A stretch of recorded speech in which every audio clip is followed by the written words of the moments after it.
Hello and welcome everyone. Today I just want to do a casual fun little playthrough of Perfect Dark. This is on 1964 using mouse and keyboard. I like playing in like every style of Perfect Dark, controller, keyboard, whatnot. But I've done enough controller. I want to do some keyboard mouse. 1964 is genuinely really cool with its mouse injector and everything like that. It is genuinely like one of the coolest things when I first got into playing Perfect Dark on PC and stuff instead of like OEM. And I was just enamored how well the mouse and keyboard worked for these, like this and GoldenEye. Obviously the games aren't meant for it, so it's a lot easier and stuff like that. Perfect Dark's still a little hard because Perfect Dark is significantly harder than GoldenEye. However, I'm just here to have like a good time, just to chat, have some fun. I'm going to be using my texture pack with a extra little thing. So I have made the textureless texture completely bright magenta, and what I want to do is I want to showcase the parts of the world and parts of weapon models that may actually lack textures or hit detection. So what that entails is, like, if you shoot a gun at the wall, it'll spark, it'll make like a bullet hole. However, some of these textureless spots will have, like, you'll just shoot right through. It's like there was no wall there whatsoever. And that's kind of what I want to showcase. So it won't be anything really big. It'll just be a fun little thing. And I get to show off some of my texture pack some more. I'll be using this. I couldn't do the full name, unfortunately. Here is my childhood save. At some point I want to go through and do a fun little stream too, where I attempt to beat all of my times I had. Some of them are going to be very easy. There's some missions that are like 36 minutes on like Agent. And some of them are actual, like, pretty decent speedrun times. So that'll be a fun future stream for me. But right now, I'm gonna get into here. I have my normal audio settings, everything's up. Controls. Display. I always like to have the cutscenes and the mission time. Like, I love having the subtitles on. And today I'm not going to do paintball. Normally I put on paintball, not today. So you can see I don't have anything unlocked. The only thing this mod does is changes the textures. This is one of the first mods I ever worked on. At some point I need to go through and actually redo this. But for a first mod, this is pretty good. But not really like full on mod or anything, it's just a texture pack. So every weapon is made to look like a tactical, like stealthy version of the original.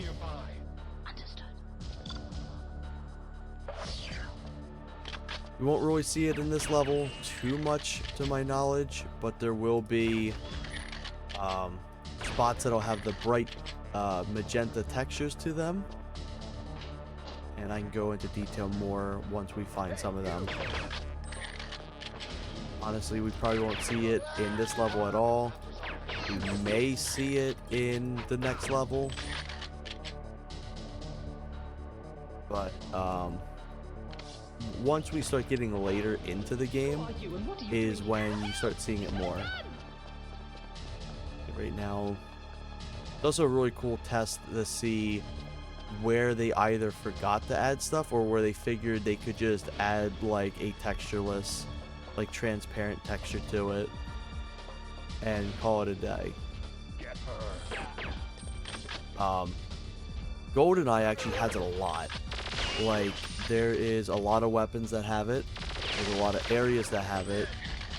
And I think there's even some guards that have that textureless texture on it.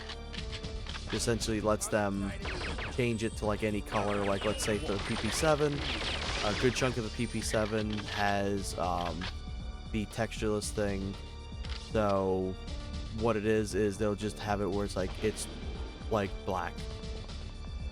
And then for the RCP's got it a lot on the where the orange is. That texture is then colored to orange. It's just essentially like a versatile versatile little texture that they use to save a lot of space, because this texture is about like 1x1 or it's like 2x2 or something like that. Extremely small. It was meant to save as much space as possible, and they did a pretty fantastic job with that.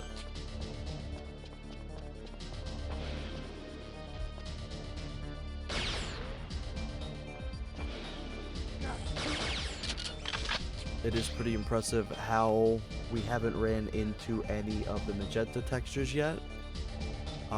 It's not like it's a form of sloppiness or anything like that, but it is something to note that it's just like, oh shit, maybe they'd missed a spot, or maybe they just decided that it was easier to just use that 1x1 texture.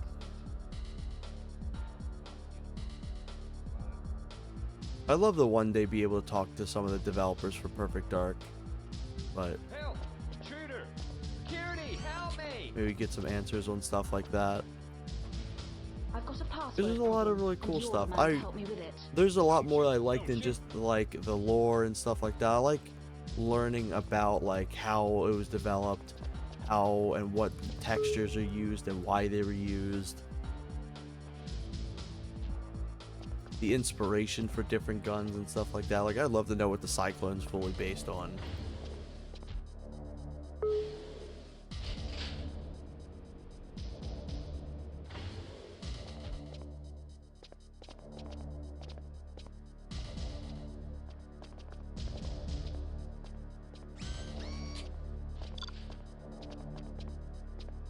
None of the gadgets have been edited whatsoever. Maybe I'll do it in the future. But at the same time, I think the gadgets are fine the way they look. Right, I'm in.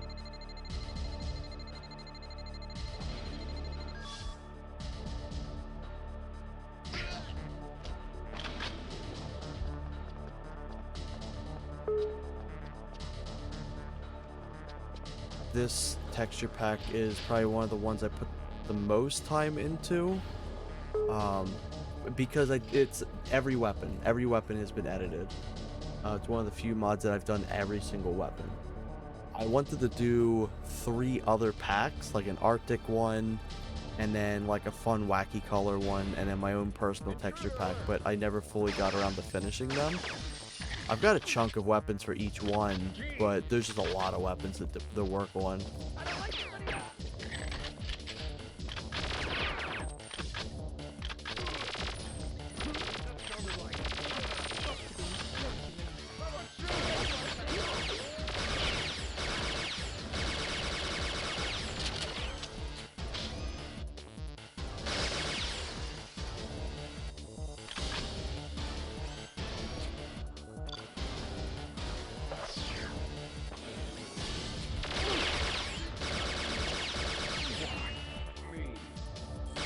But as you can see, you know how like they do the like the slow animations where they aim at you?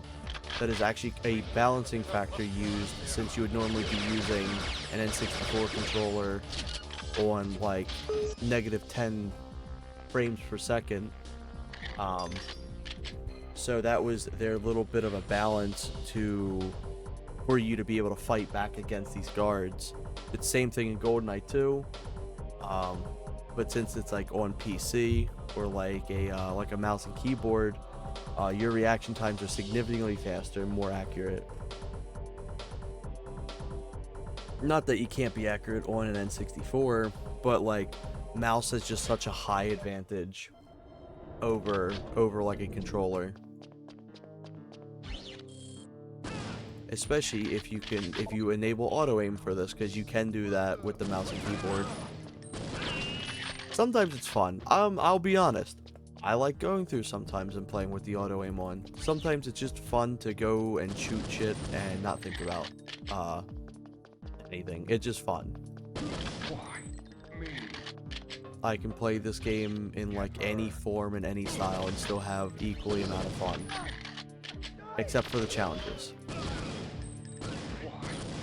Do not have fun with those challenges, even with the even with mouse.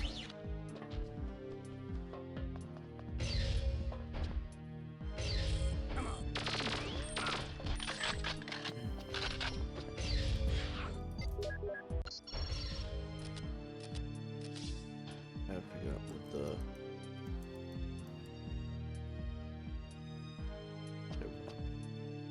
Gotta figure out what buttons are for the camp spy again. Alright, so my shift is down. What would be up?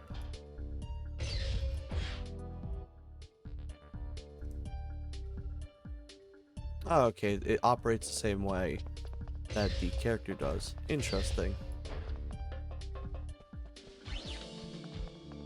Intruder!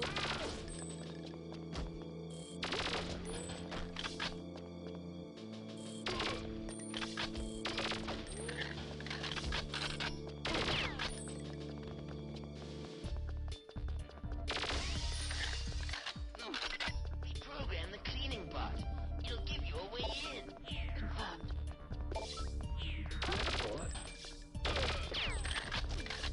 I don't expect the stream to be too long. But I at least wanted to do a little bit of something today. I ended up rescuing a abandoned CRT TV. It was a Magnavox. It was left at my job. It was left. Somebody just left it in the parking lot. So I took it. It got rained on, unfortunately, but it is recoverable. But I have it sitting drying off at work now. I will pick that up after the stream. But it was really nice. It was really cool looking.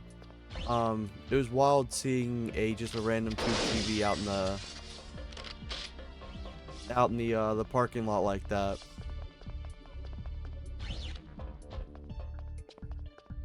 Get her.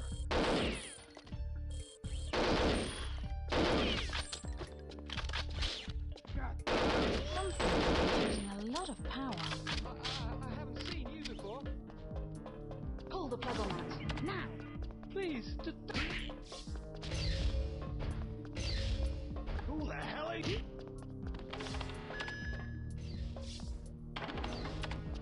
So you gotta do it for tradition. Check that out. There's your first one. That had to have been probably added way later into the game. And he was just like, fuck it, I'll just use the invisible texture. I call it invisible texture. That's probably not its actual name. When you look at it through the editor whatsoever, it's completely invisible. So that's why I name it that.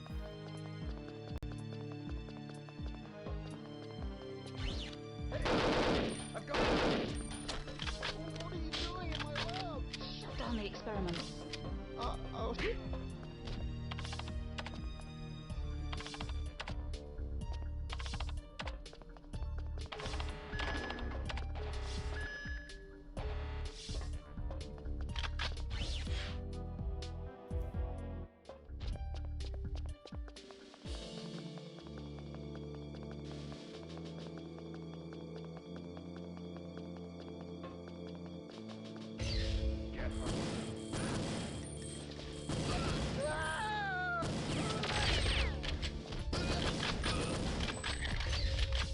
do really like how these gloves came out.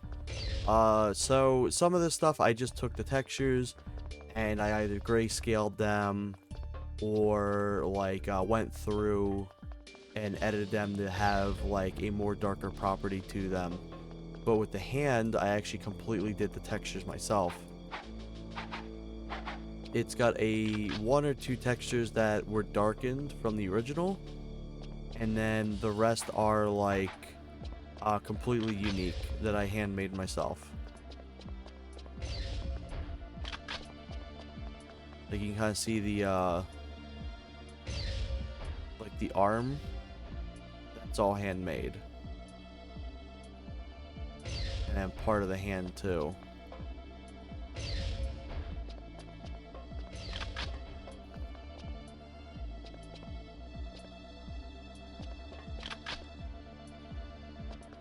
I don't think every other or every arm model for Joe has been edited, but at least the default one has.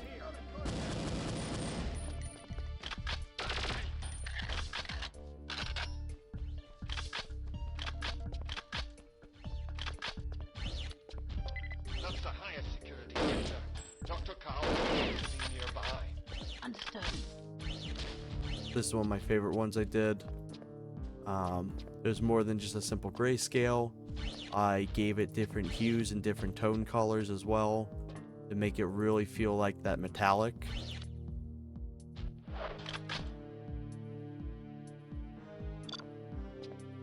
That dragon just disappeared, alright.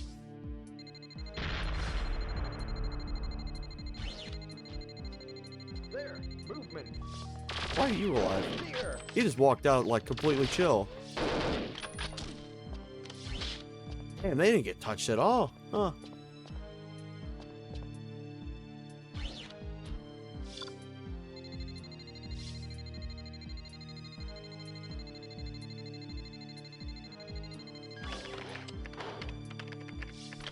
Also, fun fact as well, these little monitors have a floating model above them. You don't really see this as much in game, but with this it's a lot easier to see it, the higher resolution and stuff.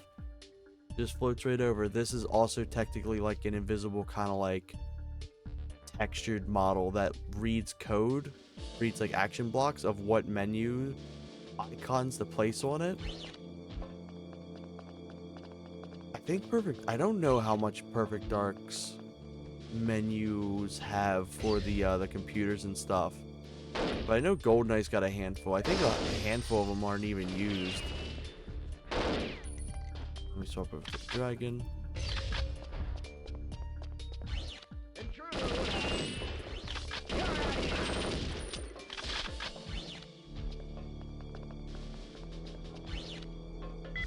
There we go. Hey, this time I didn't forget any steps, which is funny because I'm very tired. I got off work and then I went to bed yesterday. I woke up for Adzy's NetPlay stream and I slept for about 2 hours, and then I was up from I think it was like 5:30 p.m., which is when his stream started. Dr. Carroll, And are you then here? I stayed all the way up until Yes, 7:30 a.m. And then I took an hour nap, and then I went to work. So I'm very sleepy, but I do this a lot. I'm constantly like getting called into work or needing to work on other stuff outside of it and stuff, so I'm very used to just staying up and not sleeping much. And then like on my days off, I'm just dead to the world. I'm gone. I'm fully zonked. Lock down the ground floor. Get to the elevator. Confirmed. It's a fun fact. If you make it through this without getting scathed at all, or, I think it's Dr. Carroll doesn't get scathed. There's a guard that spawns in. He drops a key card, which unlocks Cassandra's office, which gets you a grenade, and then if you take that grenade and throw it into the hidden room, you get the dragon, which is kind of dumb. It's cool. It's a cool extra little thing, but it's dumb in a way that, like, you get the dragon and a lot of ammo for it after, like, you've already cleared 90% of the game. Or I should say level.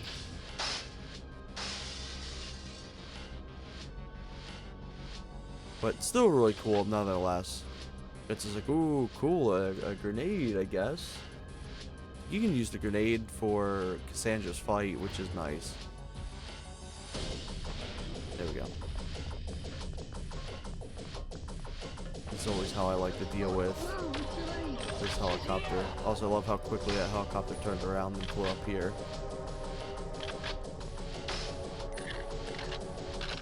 Can't see me.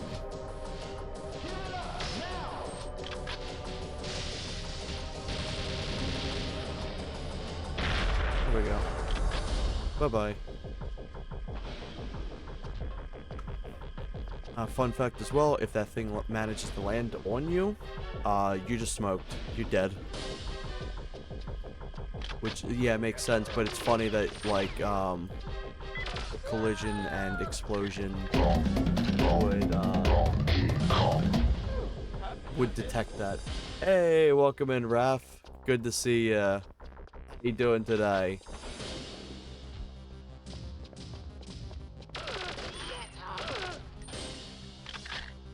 So one of the textures that I actually did mess up in this pack, that's not actually something I'd added in. The way this texturing is, it makes it look like this doesn't get used, but it actually does. That's good to hear. I figured I was just gonna do like a fun little casual stream today. I specifically did this to show off the texture pack, my first texture pack I ever did. And I added an extra texture thing to show off all the untextured vertices and like tries in the game. These first two levels are actually really impressive. There's almost no untextured spots in it. The only untextured spot is the little Easter egg of the RB initials, which is really cool. You could tell that it was either added in very late or like he just couldn't be bothered and just like, oh yeah, just throw this on here. Now I have this key card, I can open this up, get this grenade, this one right. I know, right? Like, it's so impressive.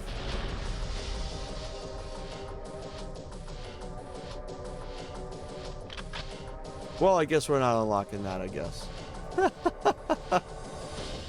That grenade's gone. Yeah, it's impressive. Like, especially like on the N64, you got like all this loaded in. You can see like the skyscrapers and stuff. This is the closest I think the N64 really had to a shooter that had like something that felt open world, like a open, like, living world. And it didn't have really anything that surpassed it until like Halo. We meet again, girl. You've become quite an annoyance.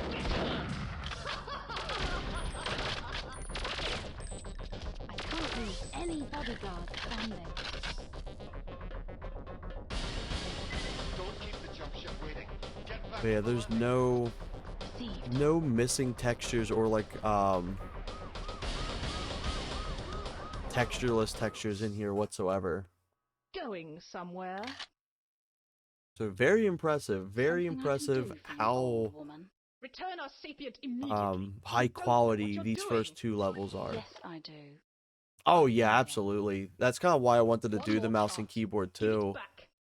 And you could come and work for me. 'Cause I was like, I've done it on like the 8-bit though, the OEM stuff like that. I did it on the wheel. I'm like, I'm gonna do a stream with it on the mouse and keyboard. Because I do think the mouse and keyboard's really cool. I was talking about it earlier, Dark mission log but it's like, it's really 1845. cool that it's included, but it's Last night, definitely, Alexander de it Reed, definitely makes a everything like a Dante, cakewalk. taken Daniel Carrington hostage at his private villa on the coast, and they say they will spare his life in exchange for the AI. Unfortunately, we don't have it. Daniel and Dr. Carroll were at Yeah, the villa to even discuss in the matters ship, of there's mutual no, interest.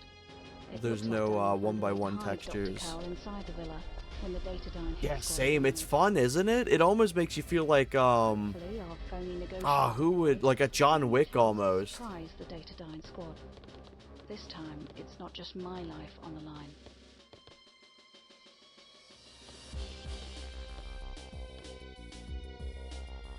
So far, I didn't see anything here.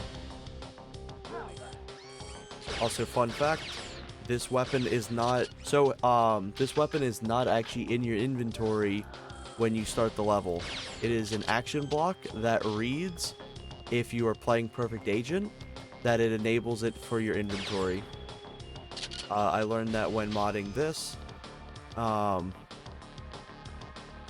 GoldenEye has it that no matter what difficulty you're on, your starting weapon will always, your starting intro blocks will always be the same. But for Perfect Dark, they did it a little differently. They use the action blocks to read what weapons it is enabled in the levels themselves. Interestingly enough, Chicago, every difficulty has an action block that gives you the Falcon 2 scope for some reason. Despite the fact you always get the Falcon 2 scope no matter what, maybe at some point they intended for it to be different. Which, I'd love to know what the original idea was for that. Maybe because it's the first level they ever worked on, maybe they decided that it was like, oh, maybe this is too much to program in.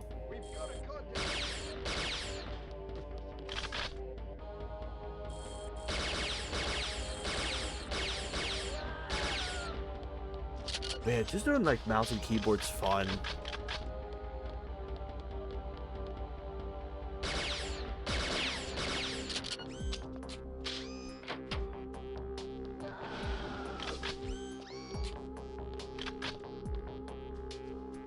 I didn't do too much with the sniper. I made it a little darker.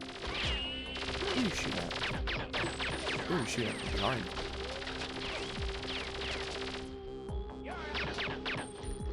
I gave it a little bit of like a wooden texture to it.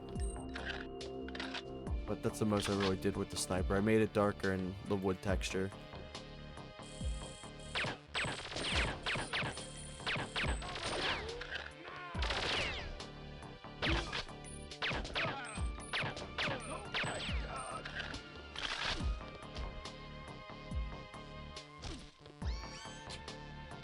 Yeah, so all it does is it changes the textures for the weapons.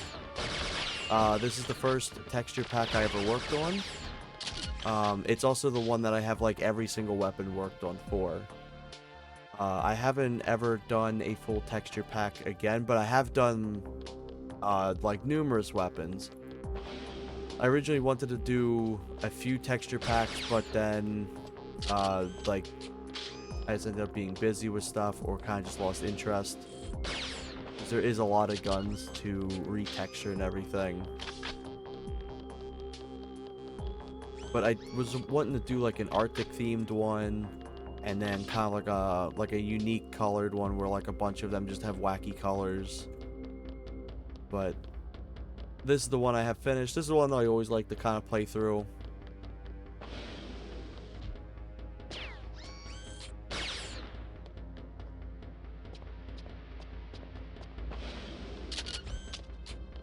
Yeah, the shotgun's brutal. I remember I was like, oh, I was really excited to work on the shotgun because I'm like, I love the shotgun. So I'm like, I can't wait to like retexture it and stuff. And then I opened up the image bank for it, and I'm like, oh, you're shitting me. That's a lot. That is a lot of textures, and they're very like precise too. Like the UVs are like perfect for them and everything like that. So tweaking it whatsoever just completely just doesn't work.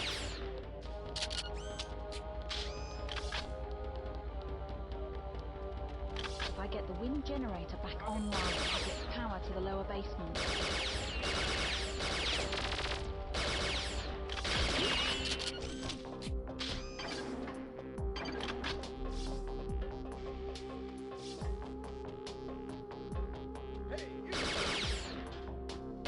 One of my favorite little texture details I've mentioned in the past is the Reaper actually has a Skedar's eye looking back at you when with the reflection in it. It's Grimshaw. We got hackers at the villa. Which I'm curious if that's just like a little Easter egg thing, Those hackers have to or like it was intentional for something else, or like intended for something else at some point. Hey, good to have you, Grim. Oh, absolutely. Just such a cool little thing that I never noticed, because it's like it always just looked like almost like a smudge, like on console. So I never even thought of it being something that was actually like anything more than a reflection. I was like, holy shit, that's the Skedar's eye.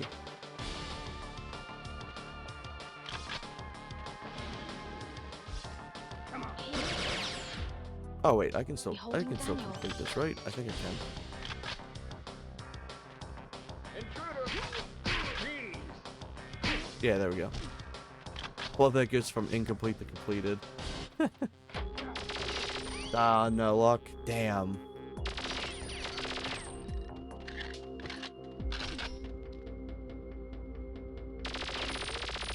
When I first started doing the texture pack... Okay, he just got that over with. When I first did the texture pack, I didn't know that you could add images to the end of the ROM. So I ended up trying to compromise, like replace the textures. And so it'd be like, let's say the CMP shares textures with the Super Dragon. And I'd have to come up with a compromise because I just didn't know that you could add it to the end of it. So now that I know that, I want to go through, I want to remake this whole thing and add some extra stuff that I've learned over the year. Let's see, so a few Turok cards, dimensions of an Ivy server, OG Smash Bros. For sale nearly $100. Fuck that! Holy shit! The brand, like, was it like boxed up? Thank you.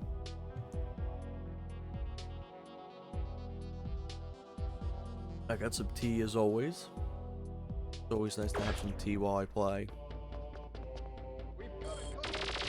Why me?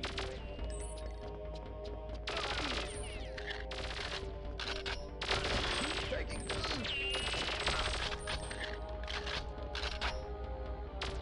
I don't want to die.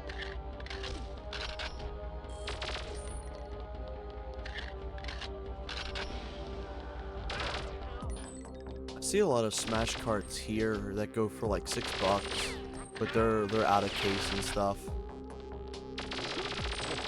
So if it's like boxed up and everything, that would make sense. I know GoldenEye's usually always the one that costs the most money when whenever I see a cartridge for it. It's just a cartridge, not even a box. Jesus Christ. That's funny.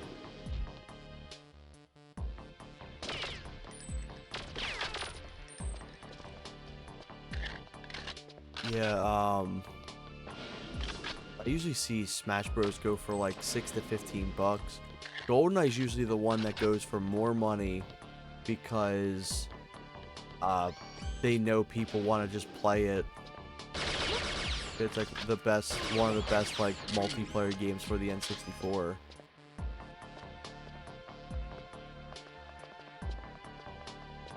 I'm still kind of also searching around to see if I can find any missing textures and stuff. So far these levels have been really good. No missing textures at all or anything.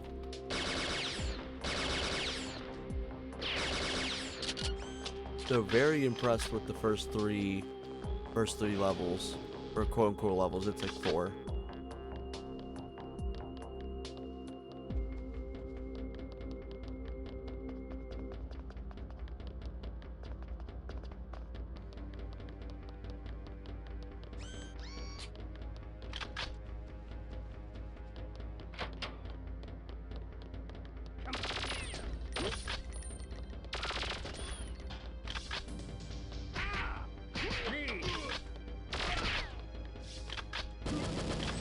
I'll be If I taking get that. the wind generator back online, I'll get power to the lower basement. I love the fact that like all the guards have a backup weapon too.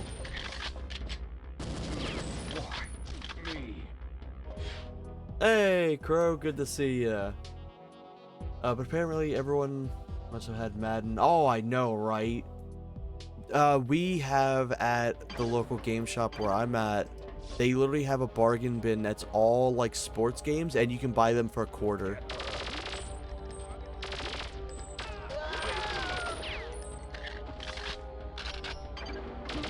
It's like they just got piles and piles and piles of it.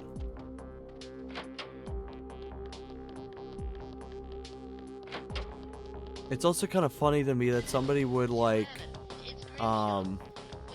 would sell those games, because like at that point you're getting like probably what, like 5-10 cents for those games. Like at that point you may as well just keep it.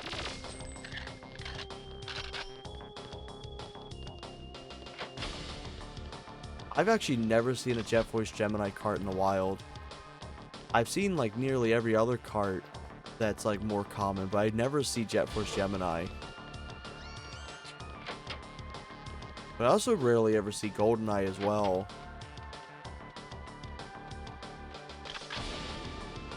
Must be holding Daniel.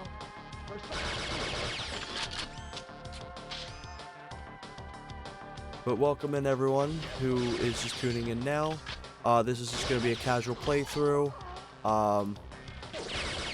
Half of this is just me playing through with an old texture pack I made, and half of this is I edited the transparent universal texture. I keep changing the names of it because I just don't know what you would really call it. It's a 1x1 texture that they use for a lot of things in GoldenEye. Like most of the weapons have it. A lot of the levels have it. There's a ton of stuff that just utilizes it. It was meant to save a bunch of space, and it's meant to be like a universal thing. They can just essentially go in and program it to be orange. So like the RCP-90 can use it, and then they can program it to be black. So the PP7 can use it. It's a very versatile texture. That won't be a problem, sir. Perfect Dark has it. It's one of the first Did Dr. textures Cal have any useful in information the for game's files, because the first textures that are in Perfect Dark are actually from GoldenEye. And the He thinks they'll keep a copy of it in a safe place. the texture makes a return for the Sorry, classic might call in some weapons. friends to deal with data. However, it's used very sparingly. You rarely actually see it in this game. They've made sure to texture almost everything, but there is a few areas that actually are missing textures, or like missing a unique texture to them, and use them instead. The farther in you go in this game, the more you start noticing it, which is funny because some of these levels are actually made first.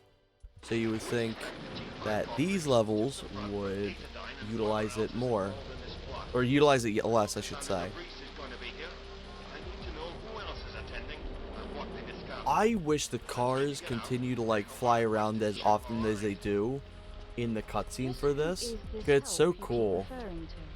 Not now, Joanna. Time for radio silence. Good luck.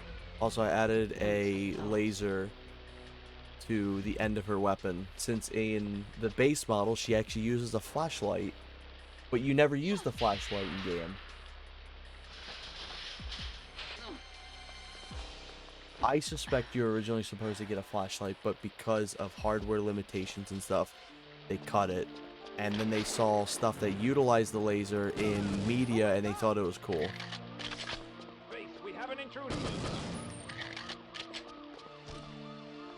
haven't really been able to showcase too much of the magenta texture that I added in, because the magenta texture essentially will highlight anything that is like not textured. Okay, let me see. I want to find a way to ride those cars. Yeah, same. Is this the actual game? I've never been past level 2. Yes, it is. So this is base game. The only thing that's different is, oh, I did change the hand model for this. All the weapons have my texture pack on it. It's the first texture pack and the first mod I ever made. It wasn't the first thing I ever worked on, but it's the first mod I ever completed. Also saw Chris Benoit action figure that was manufactured in 2004. Damn! I ended up going to a convention, and this guy had a shit ton of old Star Wars merch. Even stuff from Shadows of the Empire. For dirt cheap. It was like he was selling them for like $10 in the box, never opened. By the way, Red, do you know how to model weapons? I know how to model them, I just haven't. Like there's Blender you can use. There's... I've been taking my time yapping. There's DLED, I think. I think you can do models on there. There's SketchUp. But Blender is the thing that a lot of people use now, especially since, like, for Perfect Dark. Damn, he was fast. Especially for Perfect Dark.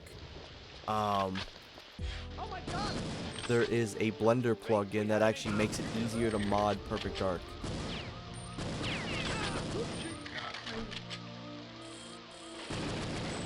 You. There we go.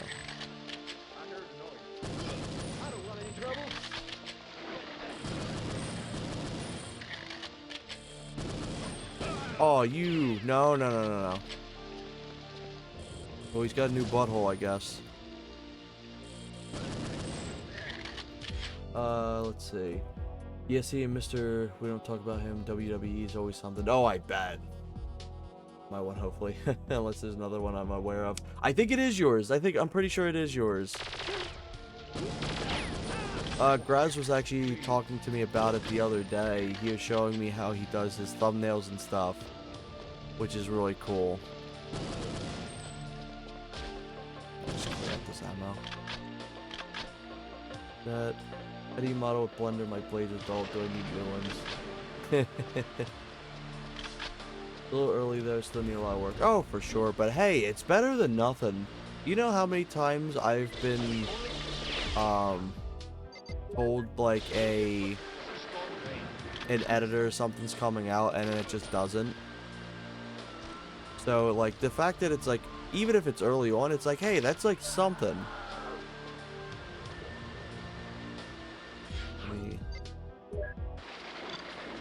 Don't scare me. There we go. Like dog food and into making new levels using it. That'd be really cool. I'm gonna be honest, I'm terrible with Blender because I've never really sat down and learned Blender. I don't know why. It's just something I've never fully learned. Ares has been helping teach me, but we haven't done it in a hot minute, and kind of forgot everything, unfortunately. But at some point we're gonna get back into working on levels and stuff. Oh, let's see. Just throw all the polygons aside and blend it.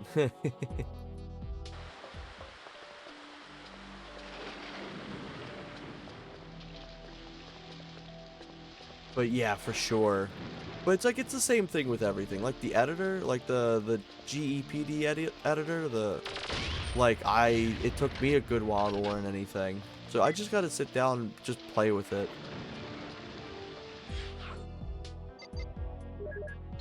Also, I love the bomb spy here.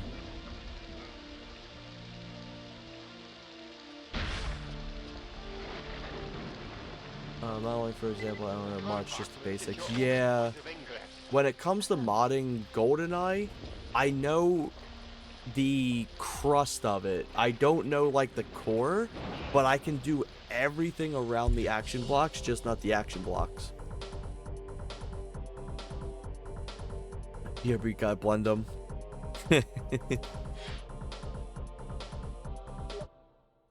But so far, I'm very impressed. Every level has pretty much lacked any sort of missing textures. That's really impressive, especially for the N64. You would think they would have used placeholder textures and stuff to kind of shrink down needing to have unique textures and everything like that. These guys used to be a pain in my ass as a kid. I never knew their patterns, and like they were just so confusing to me.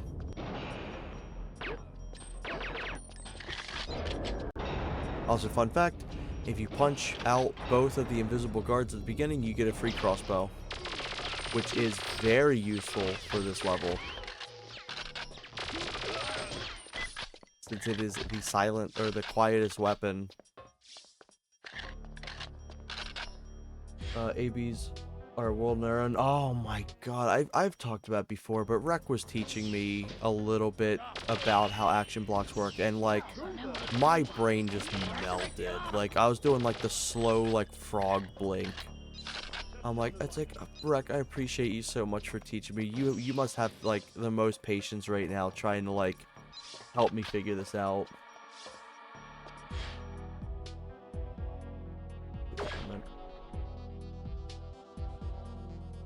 Yeah, they're damn annoying, but what? Never knew that. Yeah!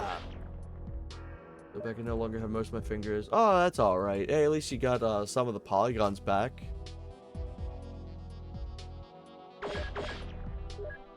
Awesome. I'm using my scroll wheel to scroll down through the chat. That's why I was flashing that. Where? Boomst? Where you come from?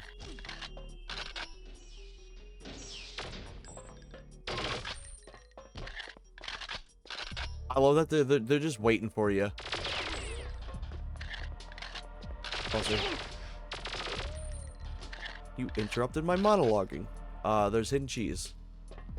For those who may not know as well, every level has a hidden piece of cheese in it. There's some fun little backstory banter about why it exists. Essentially, developer commented on something looking like a piece of Swiss cheese, so every level just has a little bit of that as an homage to their little inside joke, which I think is cute. Crash before it could render. Yeah, there's so many cool little things. For example, like the fact that Mission 3 Extraction, there's a hidden dragon in the level, and then there's a hidden debug room where there's just a bunch of guards with the key card. You can walk out of bounds in Mission 3 as well if you have the key card. But yeah, the cheese, it was Brett Jones. Brett Jones came over one day and was watching somebody else work on a model, and he was like, oh, that kind of looks like a big piece of Swiss cheese. And that's how it existed. There was never any sort of intention for it to be anything. There's no unlockables with it. It was just a fun little Easter egg. No. Perhaps Fun fact as well. There's a fun amount of hidden question blocks and random shit in the game too. In Warehouse, there's a hidden invisible question block, or question mark, if you look up inside the little vents room with the Farsight. You can kind of see it without it, but it's especially noticeable with that. In Area 51, you know the vent, the little crawl space that you crawl down to get into the showers? If you take a camera and go all the way to the through that, there is a hidden key, like a lock. There's a hidden lock room. It does nothing. There's nothing implemented for it. And you can never actually see it in the normal game unless you have the Farsight cheat. who knows what it was originally for? It almost is something resembling like the ice key almost. That I also think is really cool. Fun fact as well, for those who don't know. It's heavily encrypted. The decoder's gonna The take a little longer. ice key finally got revealed what it was used for. It was a convoluted thing where you swap out Banjo-Kazooie into Donkey Kong 64, then you go into a cutscene that has like Banjo-Kazooie cooler in the DK treehouse. You store the key in there, and then you swap it out for Banjo-Tooie, and you would get like a Super Jinjo or something like that, and you could do even more. But the funniest thing to me is the penultimate thing that the ice key did was, I don't know. Ooh, I got a nice fun bot. Oops.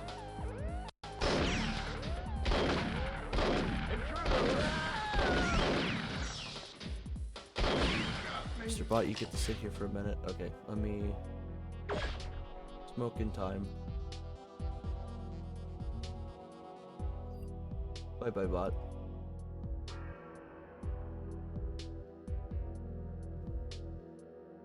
Let me fix this up. There we go. Ah, thank you. I really like how this Magnum turned out.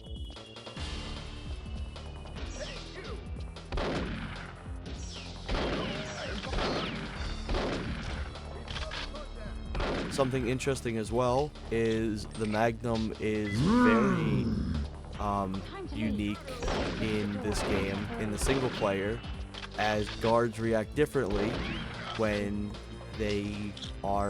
when the Magnum is meant to be in that level. If you try to use the Magnum in levels that don't intend for the Magnum to be there, they don't react the same, and a lot of times they don't even flinch. Agent Dark reporting in. Prepare to receive a download. Who knows why Priority it's request for specific institute to the levels security they're meant to protect the be in, president but before it's he goes to definitely Alaska. interesting. No time for that now, Agent Dark. There's been a development during radio silence.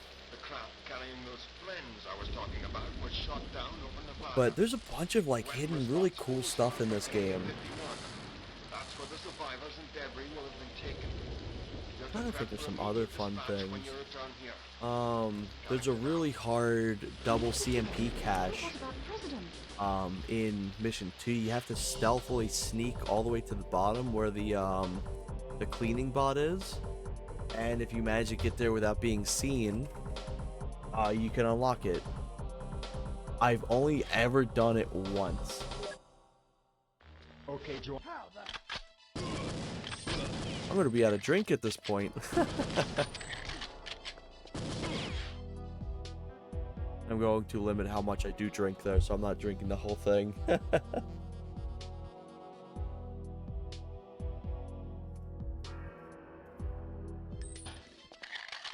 Okay, so here is the first obvious one.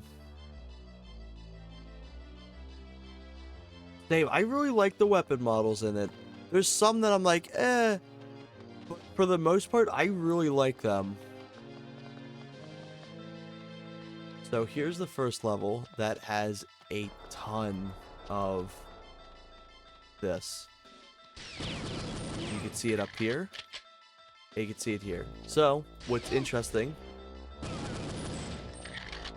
What's with that text?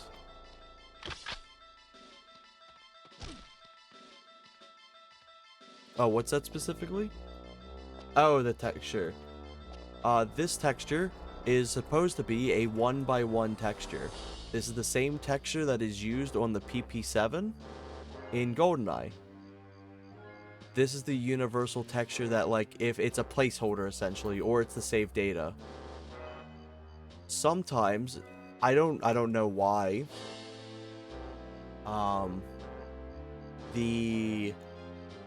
Some areas just they decide to use it. Maybe they forgot to add a texture in or something like that. But what's interesting with them is if I'm the fire like this, you can see the bullet trails and the bullet holes. If you fire here, it goes to the map. There is no collision for it. So fun fact, this is the reason why I replaced this texture, is to show off all the ones that are all the placeholder texture. You can actually do this in base game too. This texture here, it is always shoot through. You can't, to my knowledge. It's programmed in the way that like it's got geometry. However, you can shoot through it. And you want to know how faithful Perfect Dark XBLA is? It has this. It has this exact same thing, down to the texture. I know people give XBLA a lot of shit, but like, all things considered, it's super faithful. And then there's up here. Shoot through that, but you can't shoot through that. There's really cool stuff.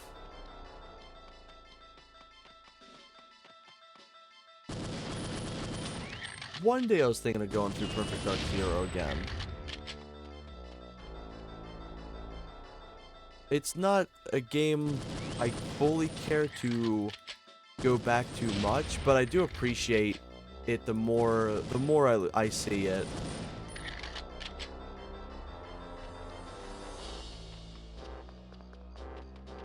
The MagSec 4 I think was broken. Yeah, this is one thing I need to go back and fix.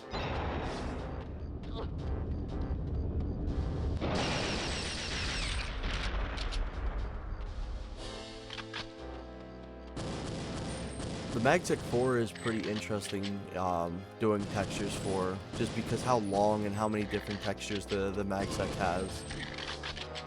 XBLA to geometry. Yup, exactly. It's like, it's so cool that it's like, it's such a different experience, but it's still like the same skeleton.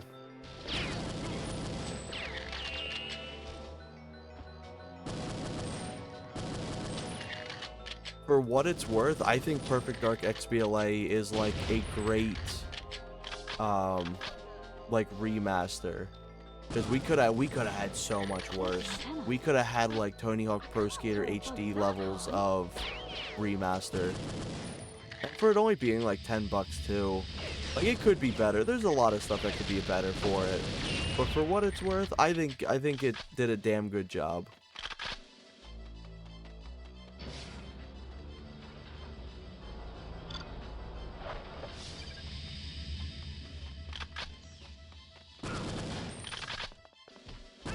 All the boys are just staring at the wall over here.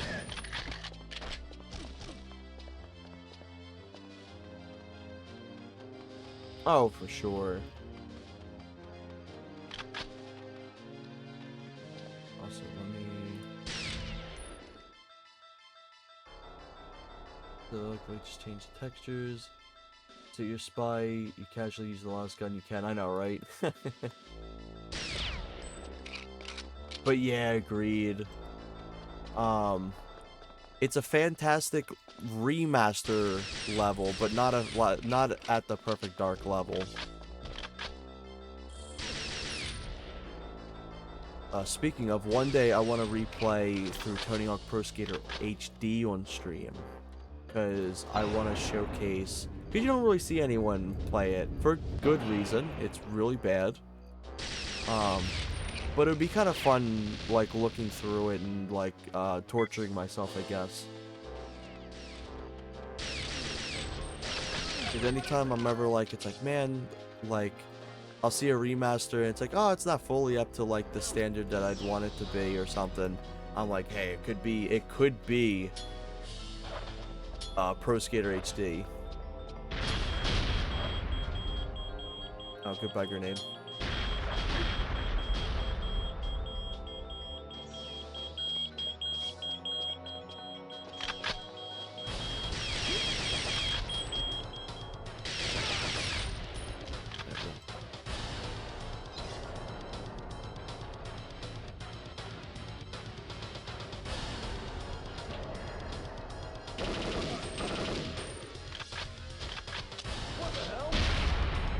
I think this year is going to be a good year for Perfect. Oh, pull that kind of fast. I think this year is going to be a good year for Perfect Dark.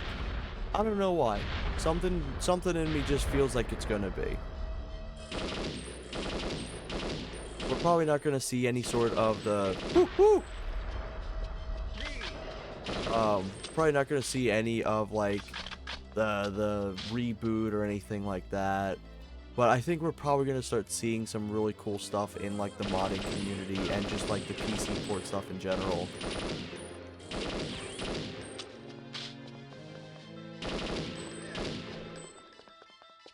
After I finish up doing a lot of my GoldenEye stuff, because I still have stop that. I have projects I need to finish up for GoldenEye. I want to start dabbling more into Perfect Dark modding and stuff like that. So I want to do some fun little things like I do for GoldenEye. The thing with GoldenEye is it's so easy to mod, and it's just very accessible. You're closing in on my position. Received. One thing I want to contribute, or in one way of doing my part of am I missing something? Did I accidentally forget the? I'm yapping. I'm busy yapping. I completely forgot to do that.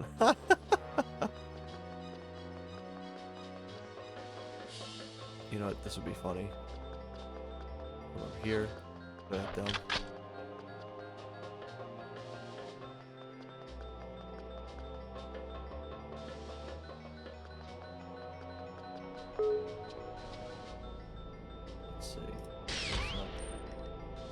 Should have remastered In Your Eyes. The same game with a 3D, with new 3D models, or they just make the textures barely better. It entirely depends. I say it's case by case. I would say, because some games, for me, I think both can be valid. However, it's the art style. It's the art style that's what makes the game. So, like, let's say, for example, oh, I fucked up. I gotta go through the rockets. Oh, no.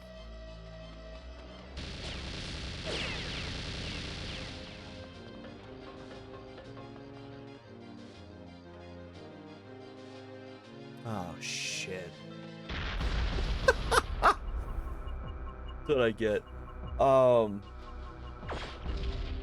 I think either one is valid. Okay, Joanna. However, it's the art style. The art style, like, keep the art style intact. That's the most important thing about a remaster, is keeping the art style intact. You can change around the models, you can change around the textures and stuff like that, but make sure you keep the art style consistent and faithful to what the original was. Some good examples on what not to do is the Deus Ex remaster, the Tony Hawk Pro Skater HD remake, not 1+2, mind you, it's the HD one. And almost to an extent, I would say the Crash Bandicoot remastered trilogy. They're great. It's a fantastic remaster, but it doesn't fully encapsulate the original art style. Oh yeah, that one's wonderful. Oh yeah, another bad quote-unquote remaster is the Star Wars Battlefront 1+2.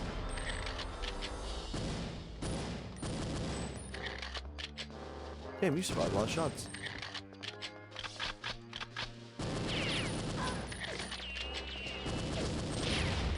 You're gonna throw a grenade, I know you are. See. Oh, they really did. It was so bad. That's the best example. I forgot about that. That's like smoked out of my mind. Forgot about how bad that thing was. But I can't throw it past that hard.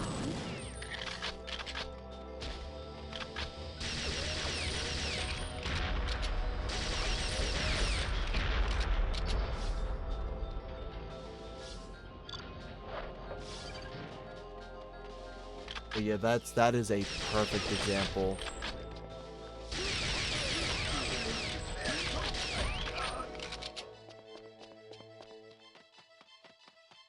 Night Dive, I think for the most part does really good remasters.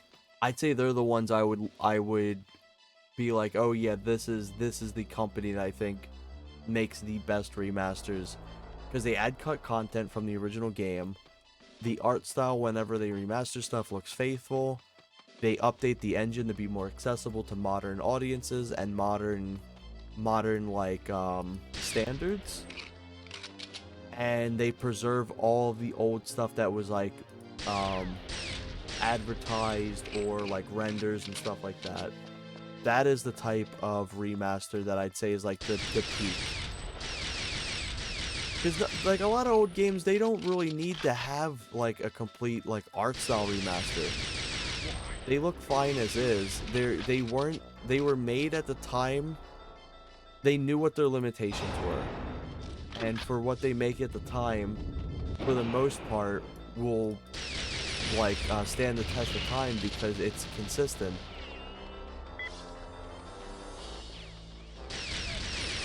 One thing I think modern indie games get wrong a lot of times is the art style for their PS1 kind of styled games.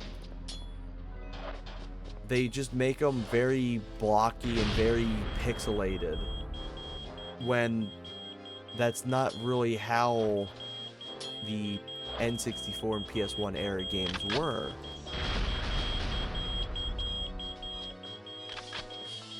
I guess he just ran into that.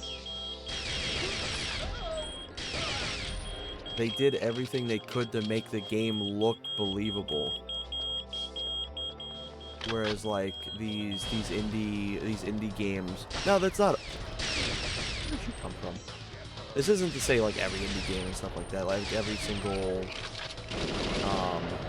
retro looking one, but a lot of them just kind of lack that. They'll just be very blocky characters and stuff.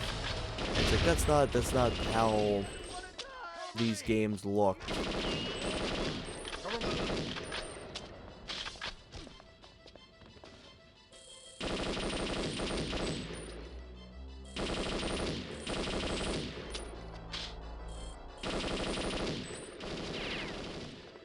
Ooh, where'd that come from?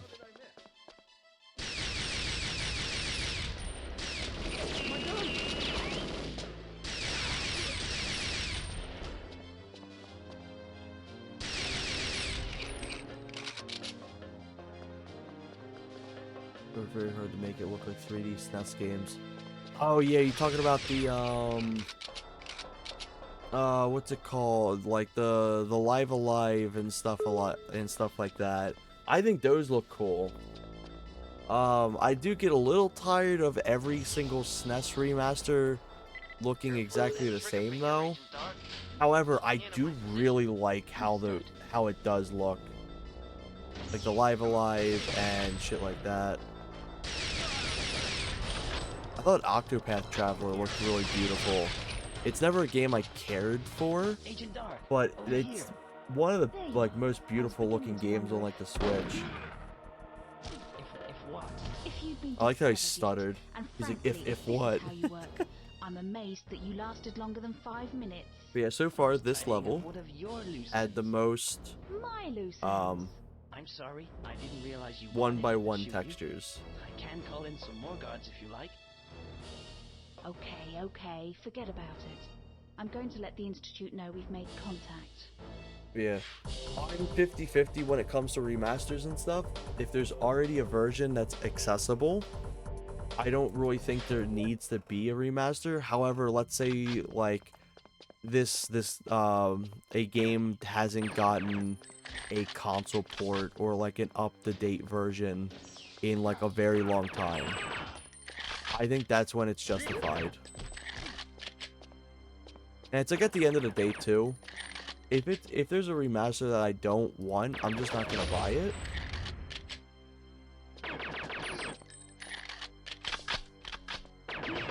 Like I was very sad at the re-release of the Mortal Kombat collection. So I didn't buy it. Like, it sucks, but like I just ignore it and like just play the originals. You can play the original Mortal Kombat like 4 on N64 using Gopher, like net play, flawlessly. It plays so much better. It plays so much better than the re-releases. Uh-oh. I have my hands off the keyboard. I get it. Oh, I almost shot his hand. Pretty much the only thing left that's the remaster.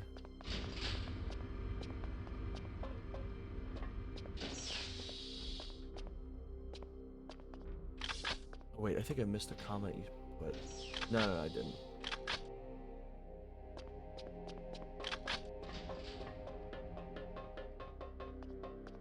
We definitely are in the era of games, though, that, like, everything's nostalgia. We're in the nostalgia era right now for games. Because, like, it was for the NES for a bit, and then I think people kind of got over the NES stuff, and now it's moving more towards the Nintendo 64 and PS2 eras and stuff like that. We're seeing a lot more. Oh my god. We're seeing a lot more remasters of that era now, or remakes. Oops, wrong thing. So far, no. Oop, I see you.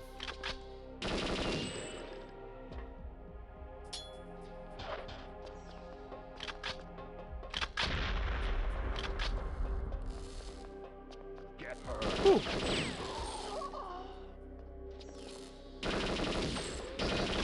Damn, the boys are just waiting there. Must have destroyed their water cooler.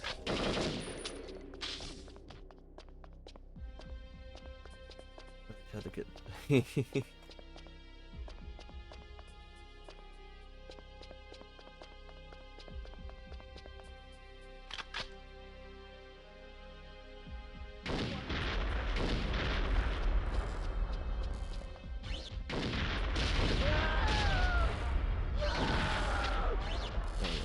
Worry about them interrupting me now.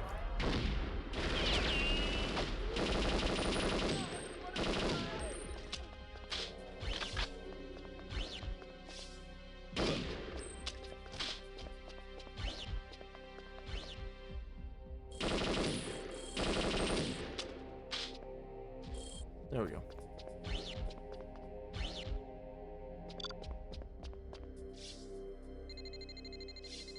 One thing I do like is when they do like collections. Like I like the fact that Doom 1 and 2 is now just a part of each other. Duke Nukem's expansions are a part of each other with like the more modern versions. Tony Hawk Pro Skater 1+2. It is definitely starting to get a little oversaturated with that, especially with the fact that, like, they won't release a full trilogy together. It'll be like Tony Hawk 1+2 and not 1, 2, and 3. However, it does kind of make sense in a way, because it's like, there's just a lot. It'd be like 3 whole games you're remastering.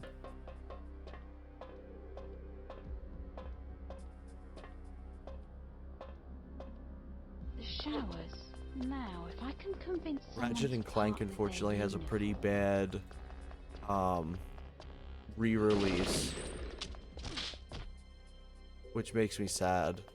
It's playable. It's like completely fine. Like realistically, it is completely fine. However, it definitely has a lot of issues. Like the textures are wrong. It wasn't meant for 16:9, so cutscenes are very broken. So there's a bunch of random shit that just... A bunch of random shit that has issues in it. Where'd he go? Come back here.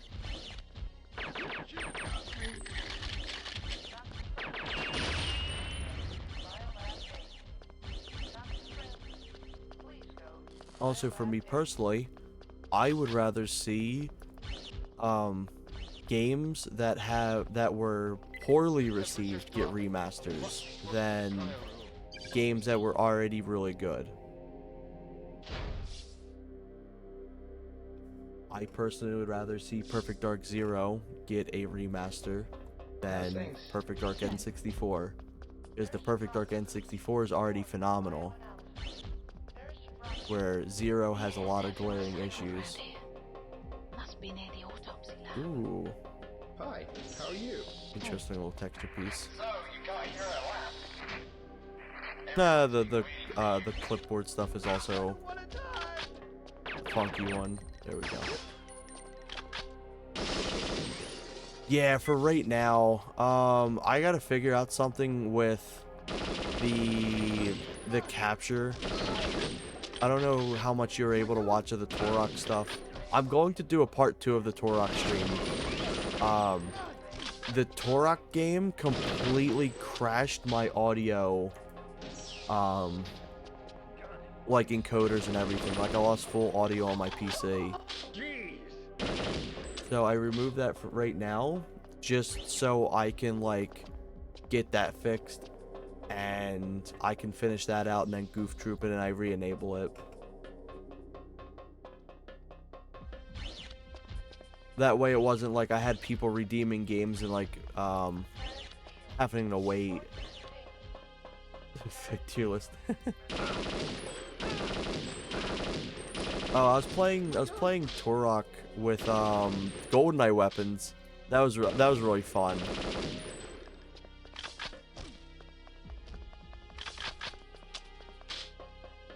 Oh god, a tier list. Okay, I'll do one.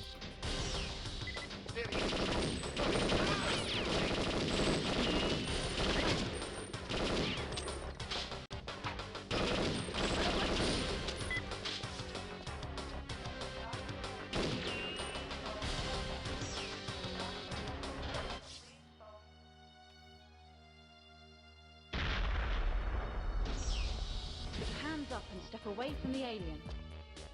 Don't make me tell you again, Doctor, and turn that laser off.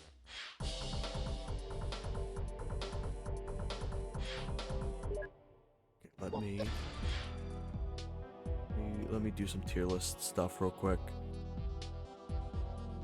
I may as well do one, probably like Scooby-Doo tier list. Oh god. Let me see if I can find it. Okay, I'm gonna close this down real quick.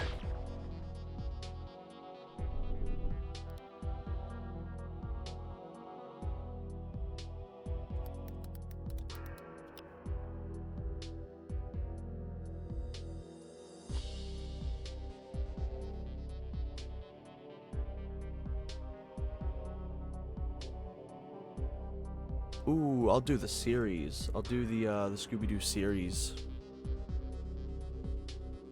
Here we go. Let me increase this a bit. This one's classic. I love the original. It's so good. The original series is just such a fun time. You could throw it up on your TV and just like, you don't even have to be paying attention to it. It's very like, in the grand scheme of things, it's just all right as a cartoon, but it's wonderful in its simplicity. Oh, I don't even know what this one is. I wish it said had the full thing. 13 Ghosts of Scooby-Doo. I'm not even sure what. I've never even seen this one, so I'm gonna put a row below that'll just be I've not seen it.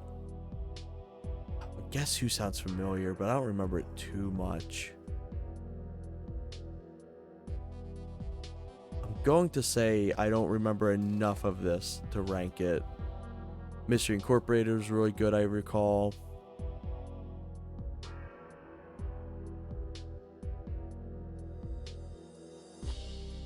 Let's see what else. There's a lot of Scooby-Doo I've not watched, so this is kind of like a very hard tier list for me to do. This one's familiar, I think. I think this one's like, I think it was B tier if I recall. It was fine. Oh, how about this one? This one's D tier. In the grand scheme of things, the Scooby and Scrappy-Doo kept the series alive. Scooby-Doo would not be where it's at right now if it wasn't for Scrappy-Doo. Because at the time, like, people were tuning into things that had, like, baby characters and stuff like that. So, funny enough, Scrappy-Doo kept the franchise alive. But because it kept the franchise alive, Scrappy-Doo was incorporated into, like, everything. And people despised it for that. Which is completely fair. Velma's poop shit tier. This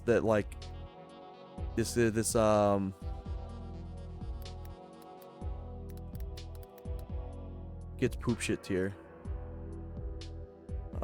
Here we go. Nope, poop shit tier. It could have had some really cool stuff with it. I think you could do a show that changes up the characters and stuff in a way adjacent to this, but, you know, way better. It could be a thing.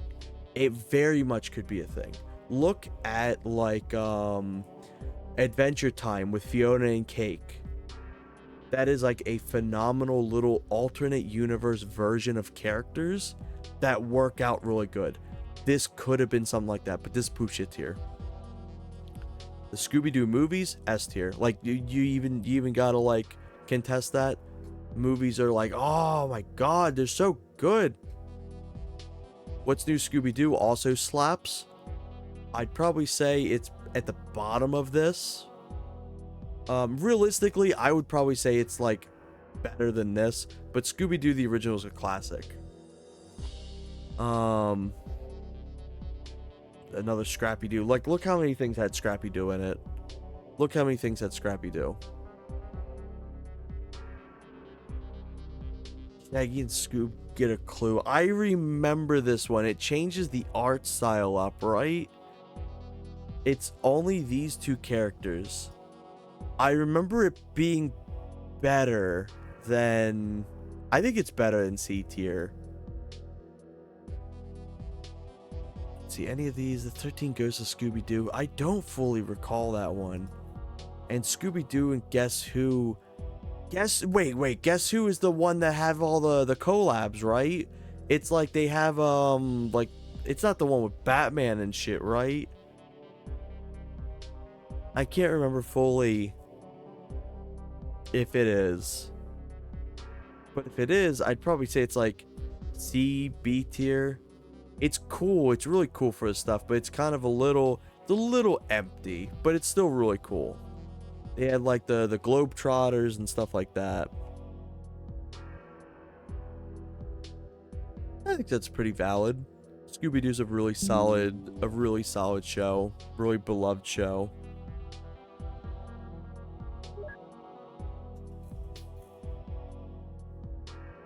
Also, did you get to attend it? I did a whole stream where I did nothing but tier lists too. I want to do another stream at some point with it, because I really liked it. I just got the yap for, like, I think I did it for like 6 hours or some shit. I did it for a long time. Gas. Get a friend to the containment lab. There's a hiding place there. I'll contact you when you get there. Good luck.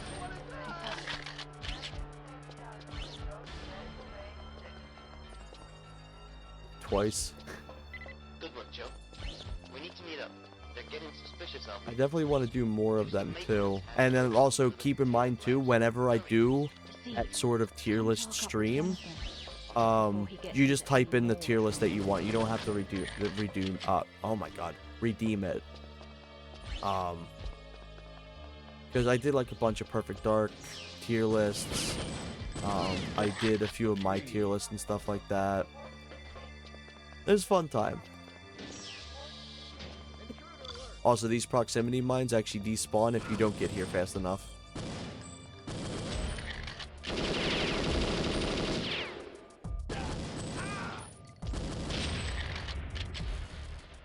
"52-minute cooldown." Yeah. That way the stream doesn't get fully derailed. That smell. Oil. Huh. Yeah, I think it's like, I don't remember exactly how quickly you gotta get there. It's like either 30 seconds or like a minute or something. What I like about the game design for this level 2 is, let's say you manage to use up all your Super Dragon like grenade launcher ammo, and it's like, shit, I can't unlock this now. You can still push this over, and you have a way to blow that up. They thought about that and had a little failsafe.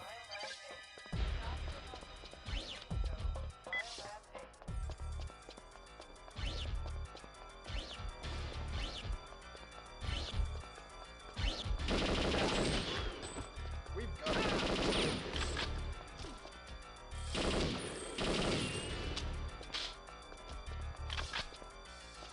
Yeah, exactly. It's really cool. Joanna, over here. We need to get back to our friends. These guys spawn in. The boys.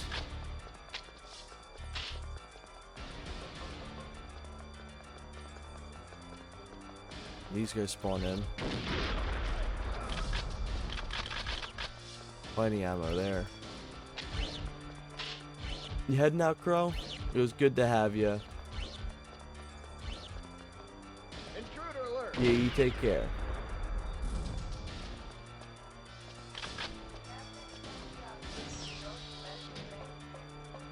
I used to speedrun this game a lot, specifically the XBLA version, because the XBLA version just was easier for me to record at the time, so I could record runs and stuff like that. And one thing that made me kind of stop speedrunning this is how bad the NPCs are. They're really bad. People give like Natalia shit and stuff, but at least they're in GoldenEye. Guards are programmed not to shoot at her unless she shoots at them first. So example, in Jungle, they only will attack her if she is shot at them first.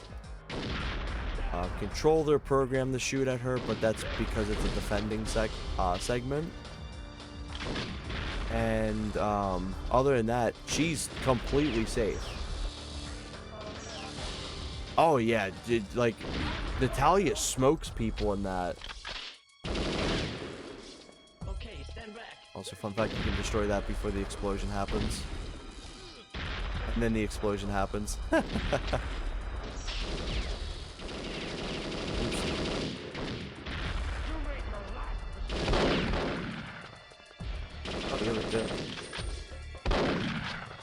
Oop. But yeah, Jonathan's just so useless. It's like, no wonder you die. No wonder he dies if you leave him behind in Area 51. Just like this, 2 guards spawn up here. Second, these 2 specific guards are taken care of is when cutscene is playing. Oh my god, the boys. Yeah, I'll take a punch over them shooting.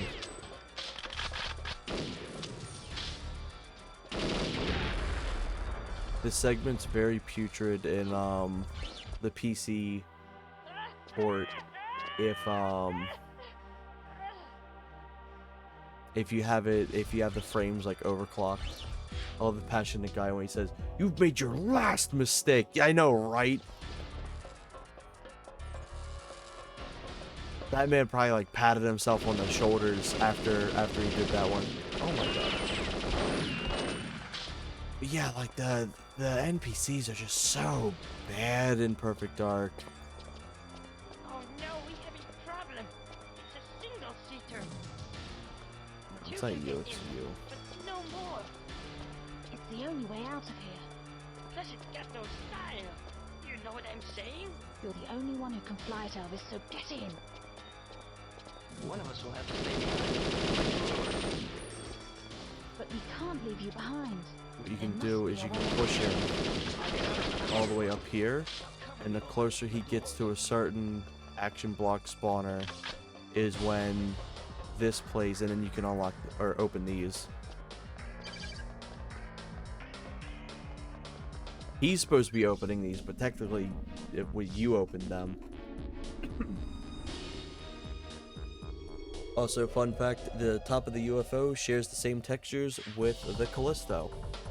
That's why the top of the ship is dark. Well, unlock the Super Dragon. No invincibility for me. This is also a level on why I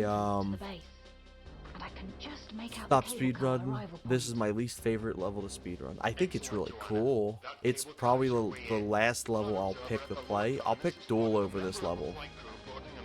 But it's very cool. I love the atmosphere and everything in this level. I just hate speedrunning it.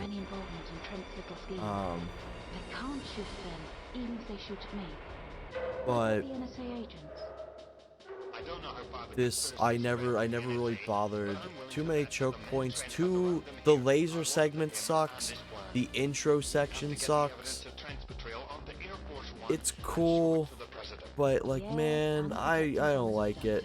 And also, if you're doing a real-time speedrun, you have to go through the lasers because this level affects your spawn-in point for the next level. And it was so obnoxious to speedrun this level, like if I was just trying to do segments, and then like speedrun the next level, because then normally, ooh, you little bastard, he got me.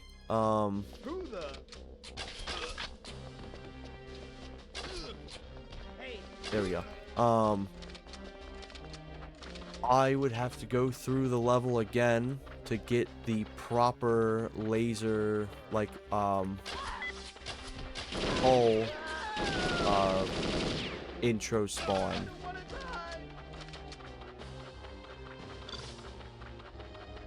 I love the fact this level gives you proximity mines too, or as Brandon would call it, the proxy Monty mines. Oh my god, where'd you come from? Extra CP time for you.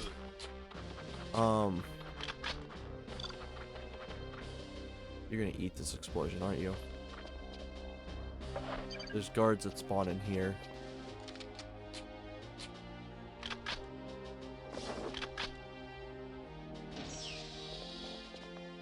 Good afternoon.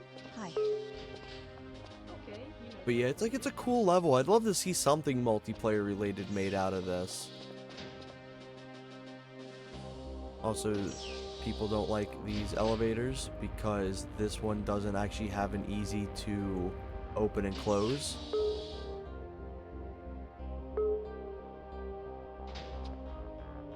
You can't get it to properly work the same way. Oh, I missed it. So what speedrunners will do is you'll come over here, throw up the drug spy. Very hard to control it on the PC or with the mouse and keyboard. There you go. So you throw the drug spy there, and now that elevator can't close. Are you new around here?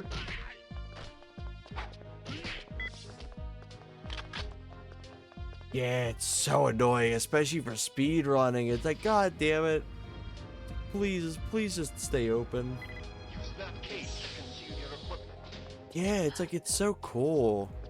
Like, it looks really pretty too.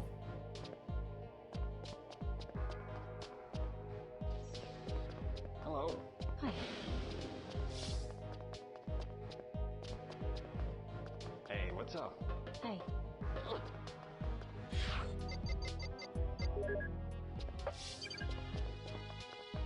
The case will get stopped unless you do something. Understood.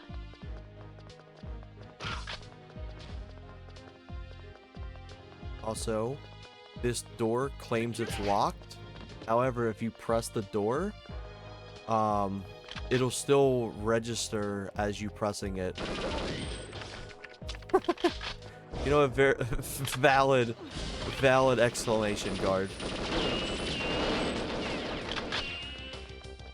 Okay, let me see. You know, one thing I really want in PD, I want to implement one-day zip lines. That'd be really cool. That would definitely be very fitting because the fact that she uses the grapple ropes and stuff in her like the intro cutscene. Or quote-unquote grapple rope, like the rope she swings down from. Why do you still have your Magnum? Give that to me. Ooh.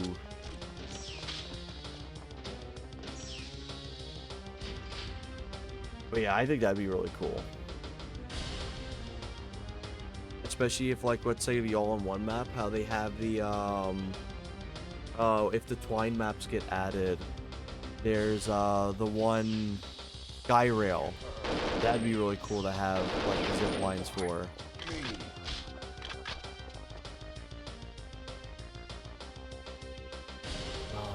I forgot the difficulty adds the laser there. Never mind, I'm going back up the normal way.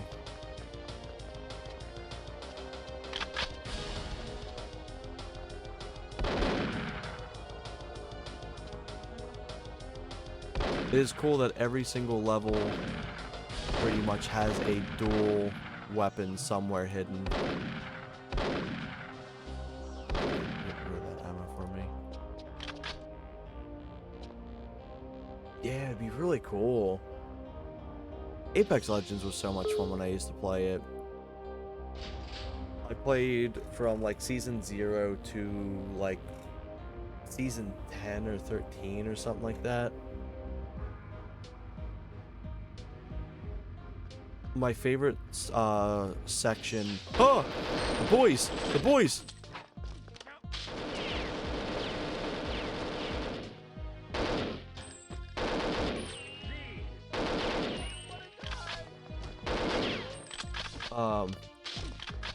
My favorite point in time with that game was before they announced Revenant. They had the first Halloween event.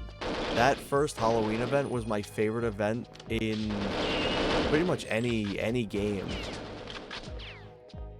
It was really fun just having a full like royale until the last 20 players and then everyone teamed up. I unfortunately deleted a recording of it before I got to upload it, and I was so sad about it.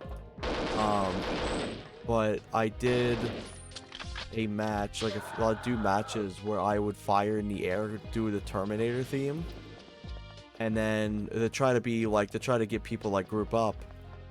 And there was one time where we had an entire like army with us, and we were just essentially holding out as long as we could against all the zombies.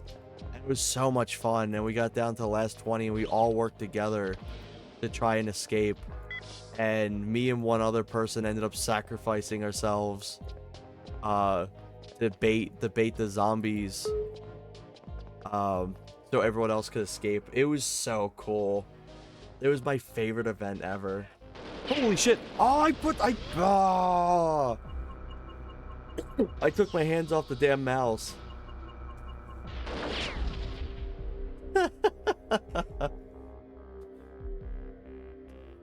But yeah, I really liked Apex Legends. I haven't played in a long time though. I gotta do this putrid mission again.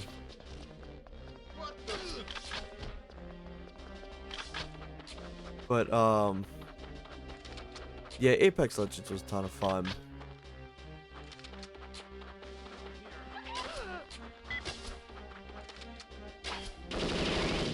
That was a little embarrassing. I completely missed that. Oh my god. There we go.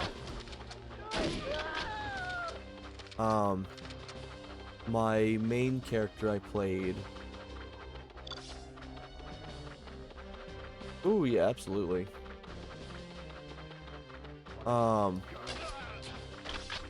favorite character main was Bloodhound. I've always liked playing like tracker characters and stuff like that.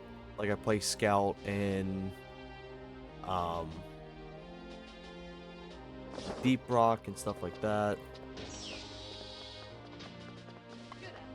And the other characters I used to play, because they changed up a lot of characters too over time. I thought Rampart was pretty fun. And who else was there? There's a few other characters I think I really liked playing as.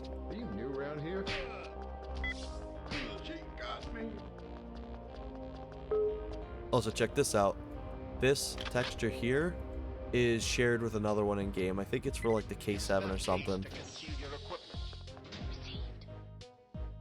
That or it's a laptop gun. I can't remember exactly which one. Let me pause this real quick. And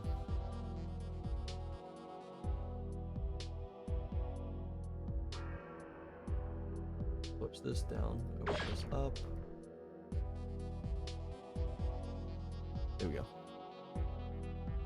Oh, I love that shit. That shit was so funny to knock people off the edge. Oh, it's so good.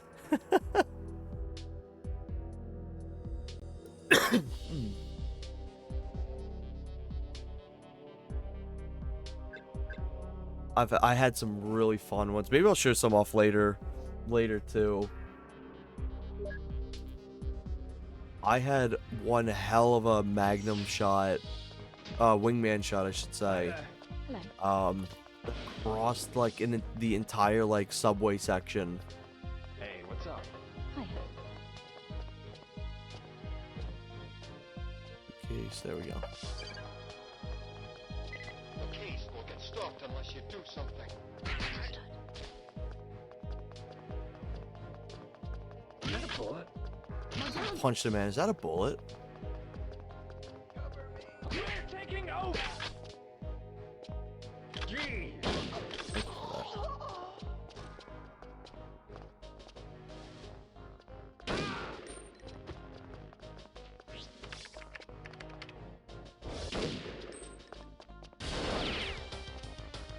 Thank you for that. Just shot that man. That poor guy couldn't catch a break. There's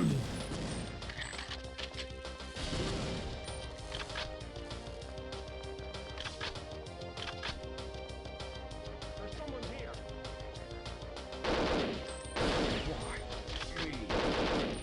The K7 was definitely one of the easiest ones for me to do, but one thing I really like is I made the barrel look like it's burnt in from how fast the fire rate is.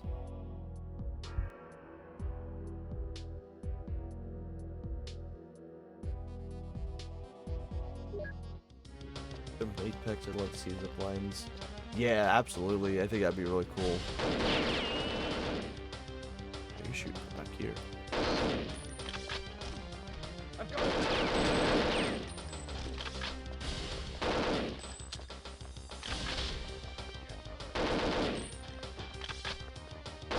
Oh, that's good.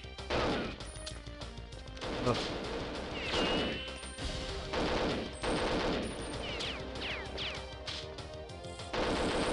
There we go.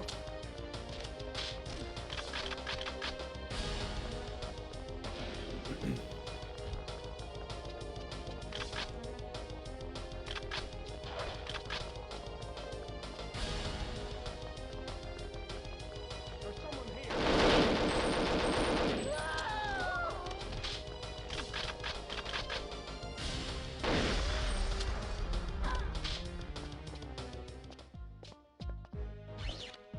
The music for this level's really good. I like it. I know, right? It's like, it's diabolical. Because like the weapon damage prior to the K7 is like, it's easily fatal, but like you can at least like survive a lot of the shots. But like the K7, like everything just one tap, you're gone.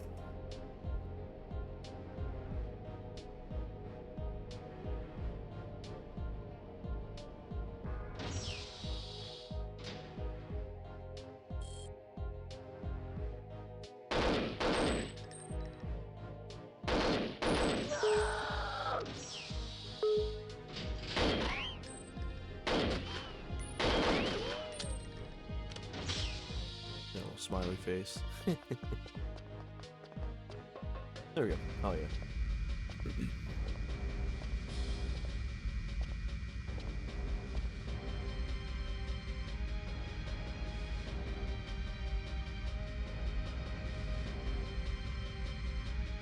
I was really big into Titanfall. I don't know if you ever played like Titanfall 2 and stuff, but that's one of my like top 5 favorite shooters.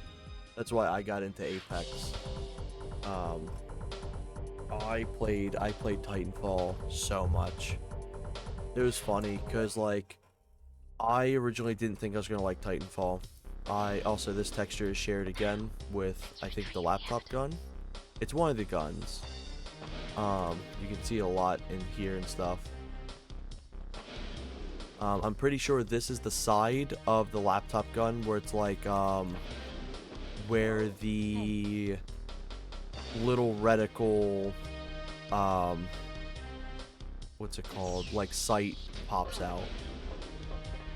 I got Titanfall in a pack with, as you can see it here, with Battlefield 1. Hey, that's not. And give me 1 second.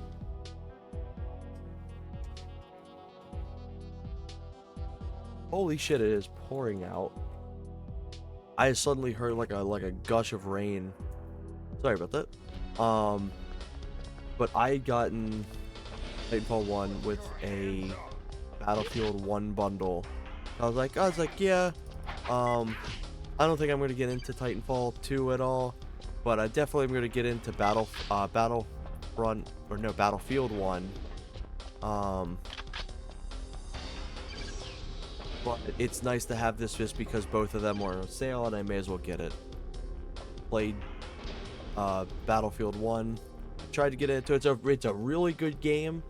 I'm just not good at the Battlefield games. They're not my thing. That's completely fine. But I was like, well, I got Titanfall 2. Let me try that. And I fell in love with it immediately. Who are you, young lady? Mr. President, you're in danger.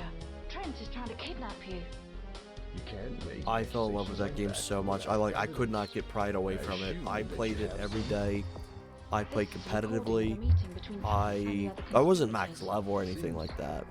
But like I think I was like G36 or something like that. So that's like your prestige. The max prestige was 100. I had almost everything completely maxed out. I loved it. It was so good. I want to play it a lot more than I do now, because like I just love Titanfall. Also, you can see a lot of the messed up textures there. We have to get you to the escape pod. Follow me.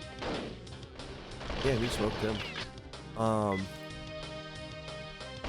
you scared me. I've got a clear shot. Who are you shooting?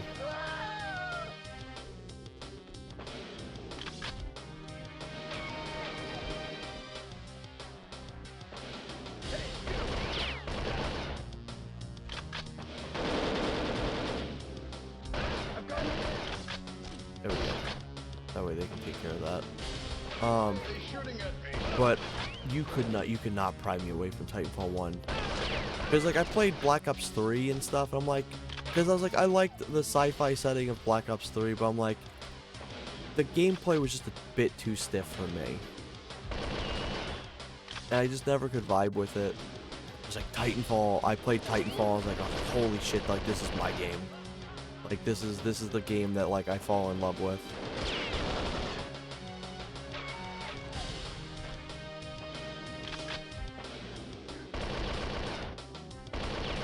I've also always been into like sci-fi and like distant future style games, especially shooters, because of Perfect Dark. Ooh, look at that. That whole texture's just that 1x1.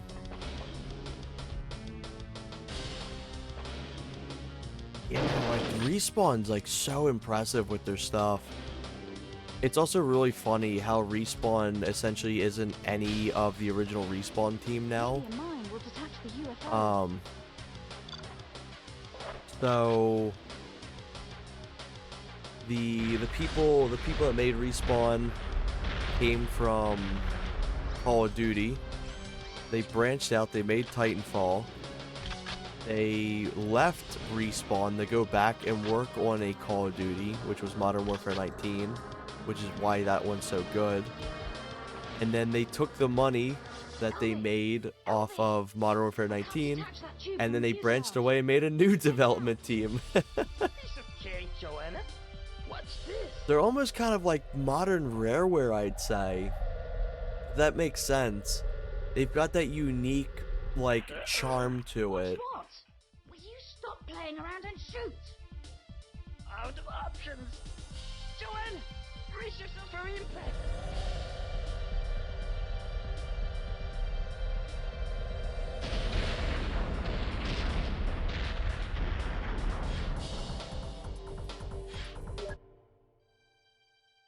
Yeah, I heard. There was a car accident, right? I think he, like, crashed his car. Sad how quickly somebody can just go, especially, like, really big in, like, the industry. There's the escape pod.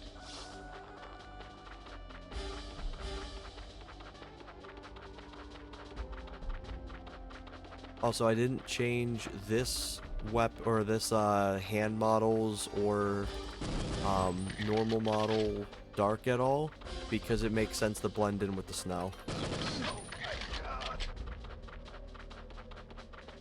But yeah, it's like, man, it also sucked that like last year we lost so many people. Like, oh my god, it felt like the last week of like December was just like an entire list of people just gone. Yeah, I agree. There's a lot that I do like about this level, but then there's also like, it's like, man, it definitely could have had like a little bit more utilized throughout the map.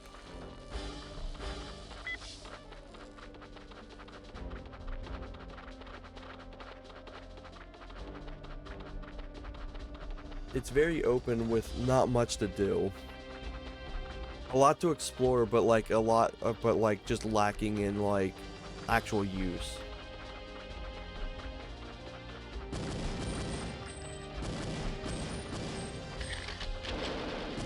I think it's my K7 mod that I actually changed the sky for this. I replaced the sky from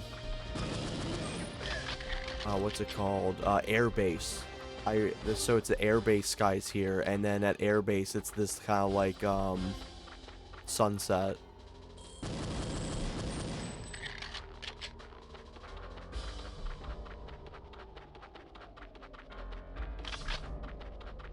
Thing I really don't like about this level is the President AI. The amount of times that I swear to God, he likes to run into people shooting the KF7 is unreal.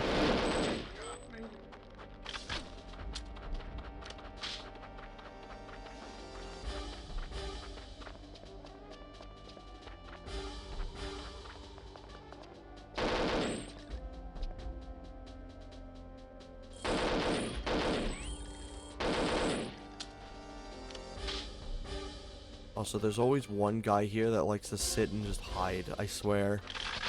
He'll throw me off if I'm like doing a speed run. I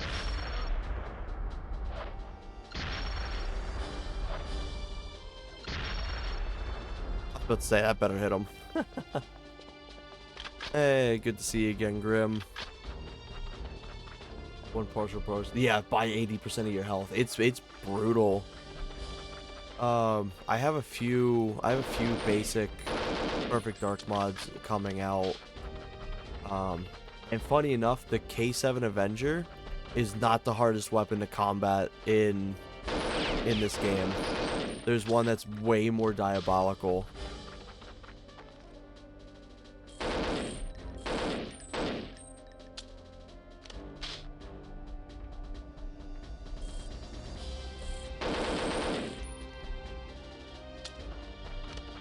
What I'm probably gonna do is I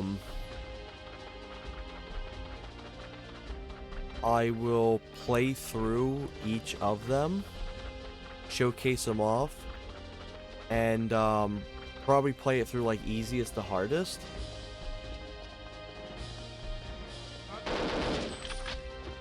But there's some diabolical weapons that enemies should not have a lot of. Cannon from that ship.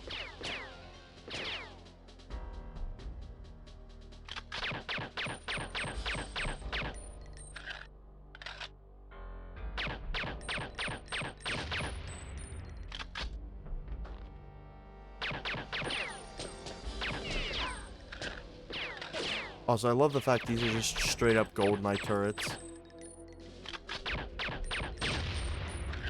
Like, they look cool, they fit, but it's like at the same time, it's like they're green, they're interesting. I'm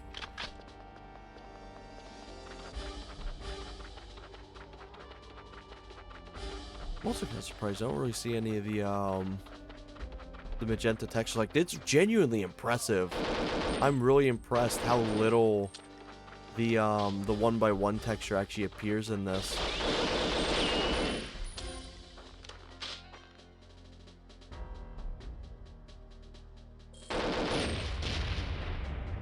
Oh, didn't get all 4 of them. Oh. There we go. They were so close to getting all of them. Oh, yeah. Here. That. With this one, I actually made it more golden, so it looks more like the actual like GoldenEye golden gun.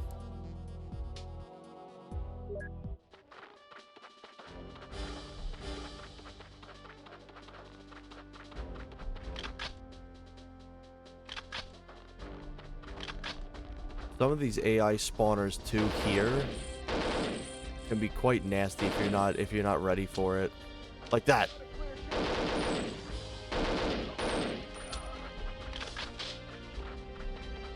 They're essentially all over like the corners of this area. And then there's just one that's like right there, which can be really nasty if you're not prepared for that. He'll be able to protect the president. Which I almost wasn't. Hello there, Elvis.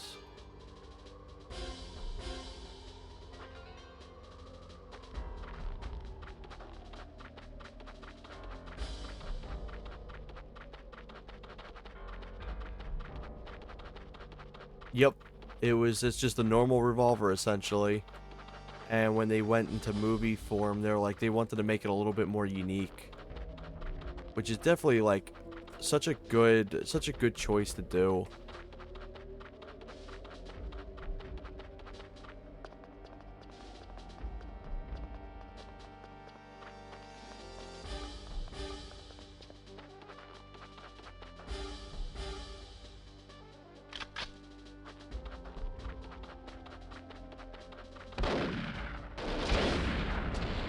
Oh, there we go. I missed the shot. I started panicking. It's like, oh no. How are you feeling, Mr. President? Better now, young lady. Today, I think will take a while for me to get over. I can't believe Easton would do such a thing. I knew he was ambitious, yes, but this... Let me see if there's Just any one comments I thing. missed. Oh, I accidentally skipped it.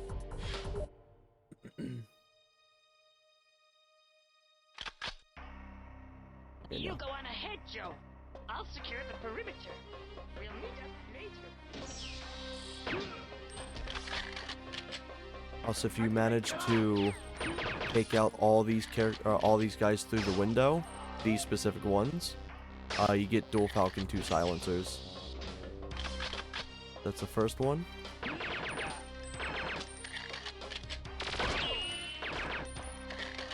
Also, something cool with the AI is one will always run towards the alarms.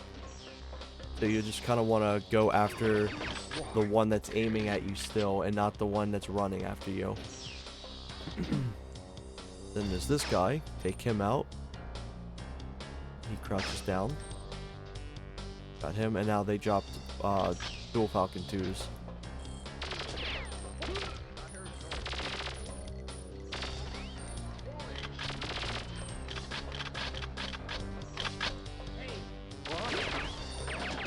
Oh, he was way closer than I thought he was.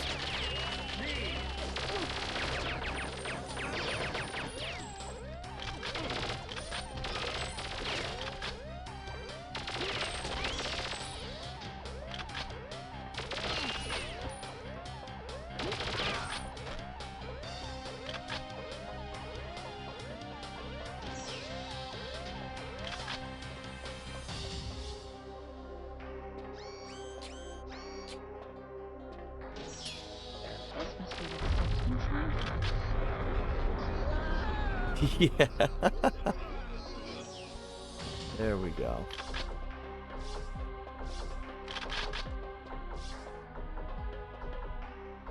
And a nice little shortcut is if you open that, you can open it right from the other side if you have the X-ray. And now you don't have to do any of that yellow hallway section. Which one saves you a lot of time, and also a lot of like skipping out on the gunfights and stuff there.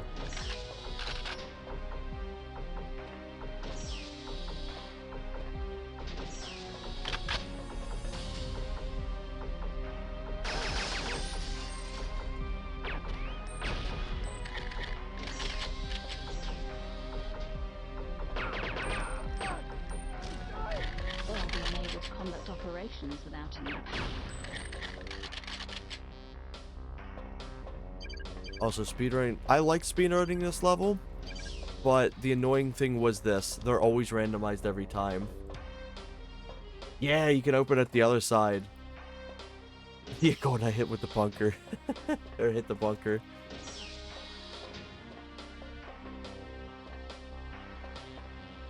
Yeah, so like you don't have to do any of this whole section.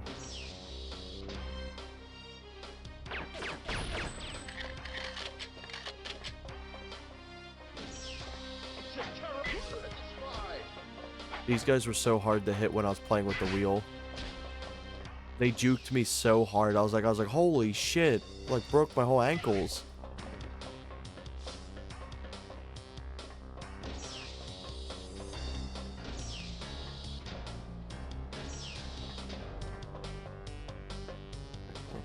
Down here.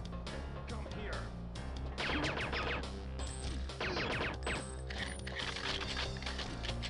Without the autopilot and the GPS, shit goes wrong. Pull the plug on that. Now! Please, don't hurt me. Pull the plug on that. Now! Please, don't hurt me.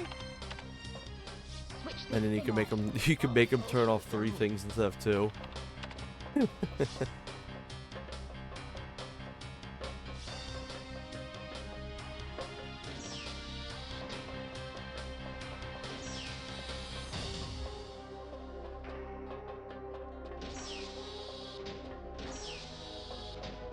There's something. Why? Me. Come here.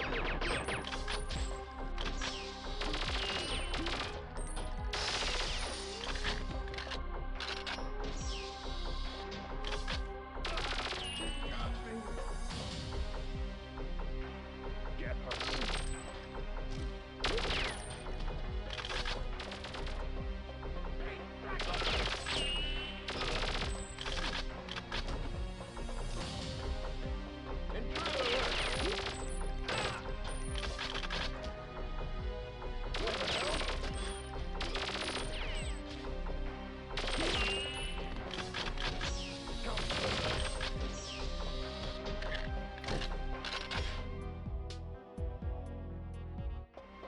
I didn't press the bottom thing.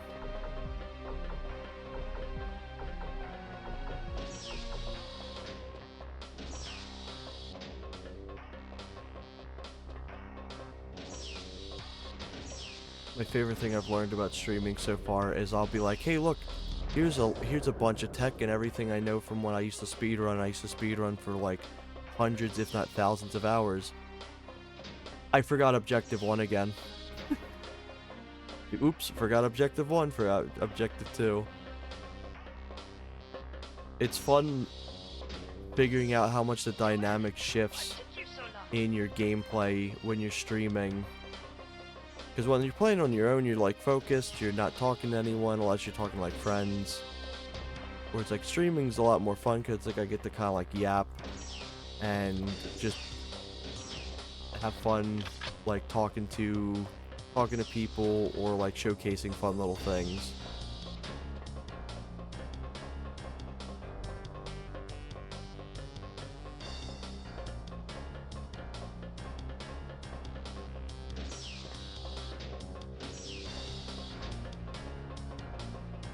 So it's like instead of having like 100% of your gameplay skill, you've got like 60 of it, and then 40 of it goes to like reading chat and Diving operation has talking. been disrupted on the surface.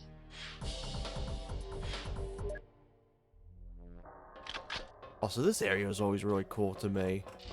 I used to just explore here when I used to be afraid to explore the rest of the deep sea when I was a child.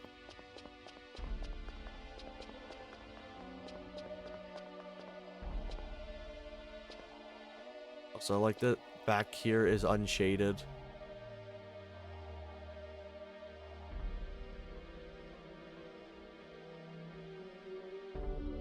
But yeah, I always thought this area was so cool. Because this specific texturing and stuff is like what base is based off of. Also, hidden cheese. It's so cool looking. Really makes you do feel like you're like in the bottom of the ocean. It's like impressive. I actually forgot this area for years. Alright, it's like in the game you actually just don't interact with it whatsoever. Ooh, ooh.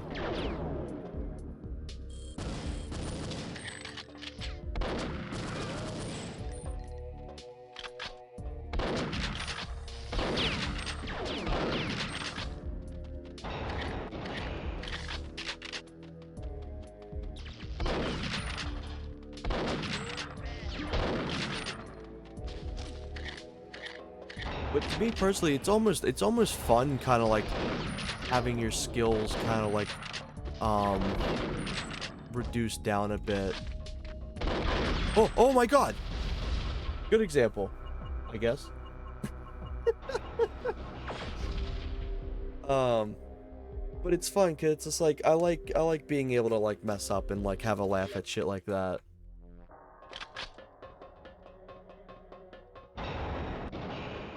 It's almost like I have to relearn how to like play better.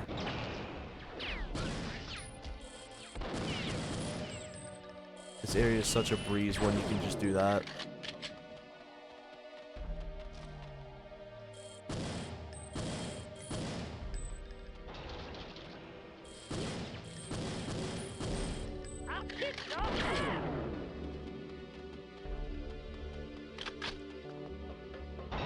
Also, fun fact with the shotgun, there is really no point whatsoever to do the single fire. The single fire is unbelievably bad. Not only is it like weaker in the fact that it has less pellets due to, you know, being a single fire, it has significantly larger spread than the double. I'll even show it here a bit. What's a good example? I'm going to use this. So check this out. This is the single. Very spaced out. And then here's the double. There's no point. There's no point in using the single. I think the single should be the one that's more precise. And then the double is like way more spaced out. Because the double should make up for the fact that it's less accurate.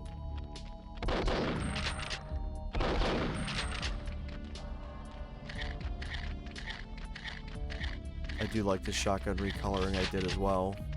I didn't really get to showcase the Cyclone. The Cyclone looked really good in the editor.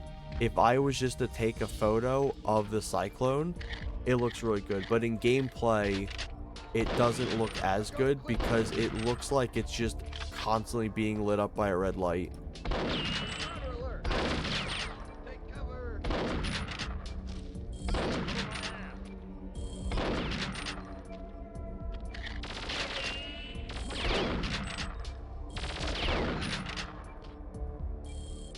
However, the shotgun is really good in single player because it's essentially any bullet hits their head, they're instantly dead. And with the shotgun's accuracy and multiple pellets, it's like perfect.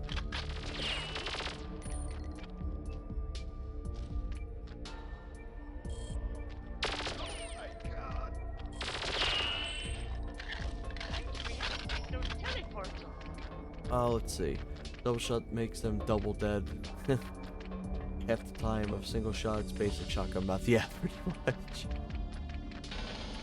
Also, funny enough, I've speedrun this level so much, I'm looking at the chat right now.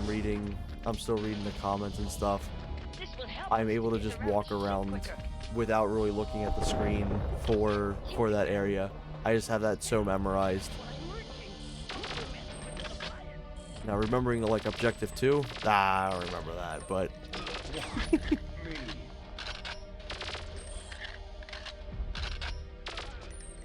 the worst thing with the shotgun is definitely the shotgun reload glitch, where if you're an odd number, it will try to force you to do a double reload. And it's so annoying because it essentially tries to force you to reload when you're at 1 bullet, but when you're at an odd, it kind of registers that you still are at 1 bullet. And then it'll reload, you'll stop reloading, cock the shotgun, then go back to reloading again. I think I fixed that port. Ooh. On like the PC port? That's pretty sick. That is definitely a most welcome inclusion. Also, completed the second objective. I still gotta do some of this stuff.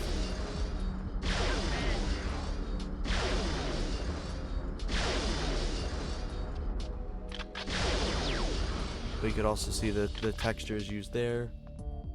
Yeah, the crossbow has it too.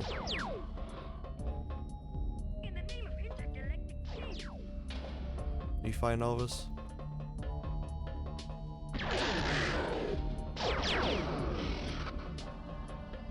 But yeah, it's like the single reloading weapons that have the issues. It's a shame because the single reloading weapons are already really bad. So then you just make it double bad.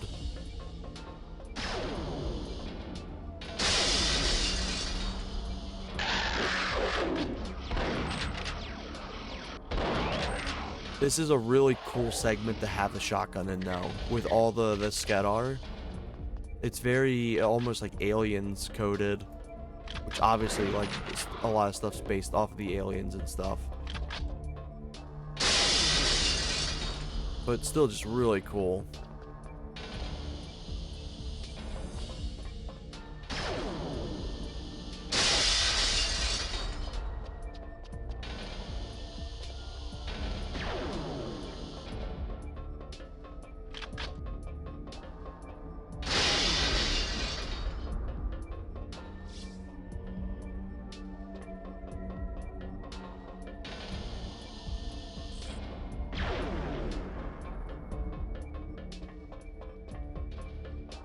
Can I line this up?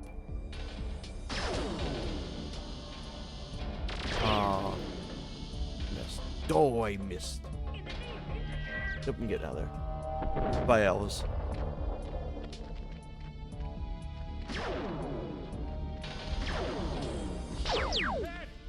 I almost smoked Elvis with that. It's really funny.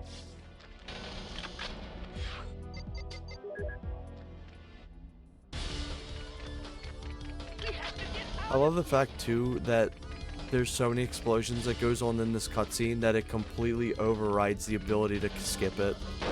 Oh, the boys! Oh, the boys!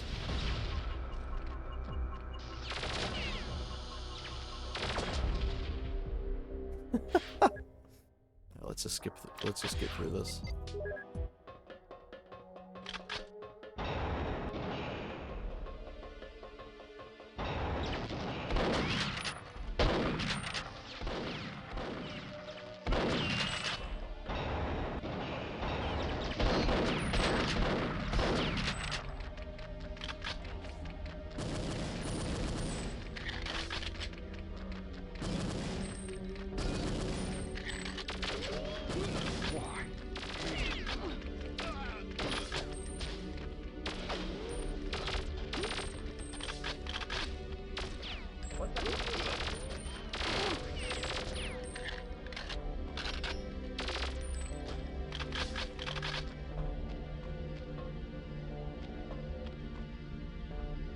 lost with that damn thing. There we go.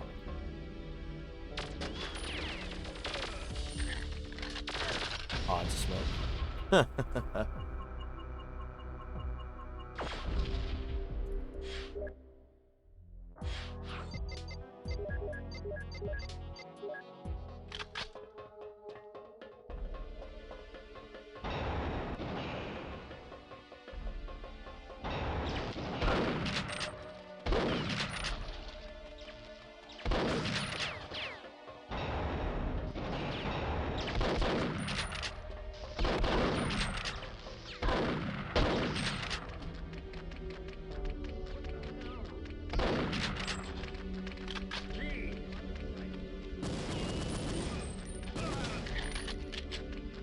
My gun!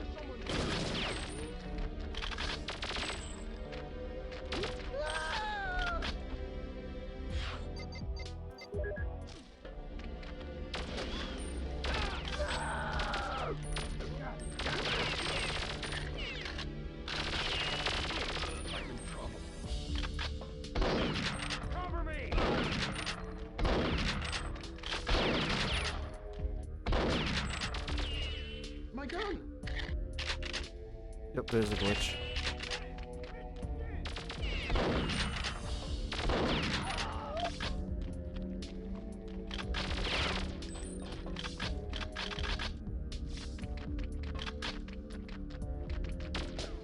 Did I miss it? I did miss it. There we go. Speed through this area.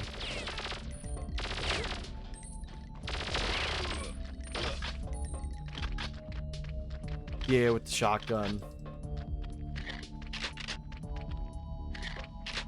See how I like reloaded, stopped, and then reloaded again?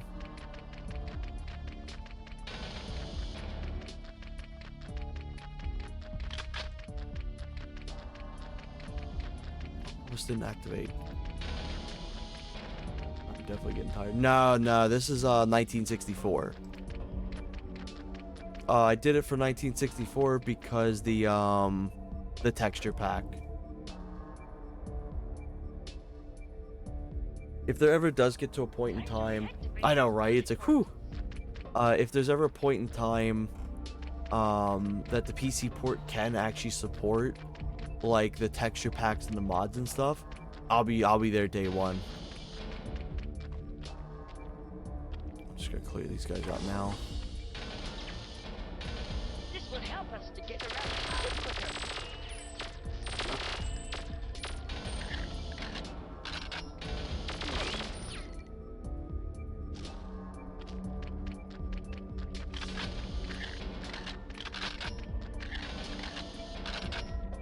Ooh, okay. Good to know. That would be like unbelievably cool. Because like I love the PC port. I think the PC port's so unbelievably cool. I'm working.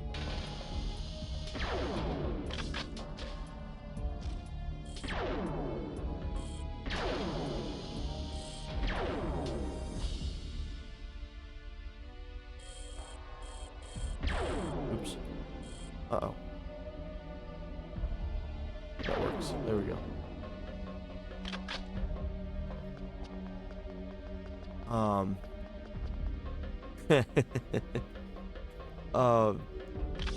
It's like I love the PC port. It's so unbelievably cool how much it's like come from where it was, how many extra features it has. Like it's just unbelievably good. And then you pair that with like the all-in-one mod and stuff like that. Like top tier.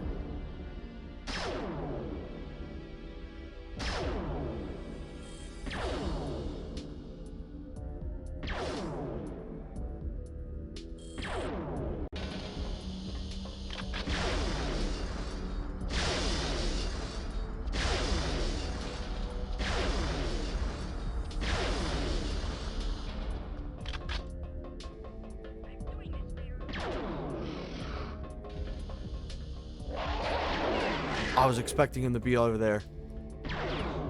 Holy shit, he scared me. Ooh.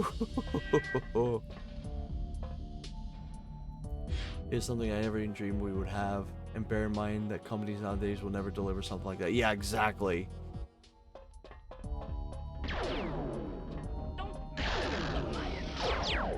Holy shit, that Scudder scared the shit out of me. I was expecting him to be to the right.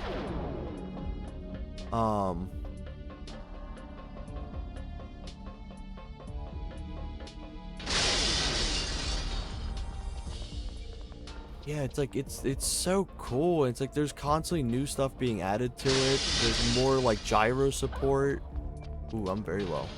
There's more gyro support, different controller support, everything like that.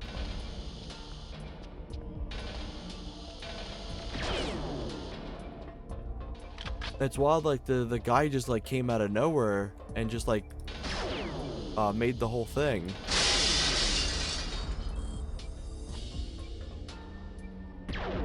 Did he get that? Oh shit, there we go.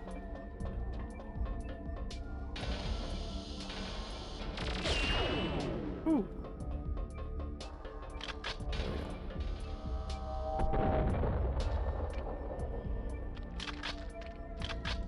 There's Dr. Carroll!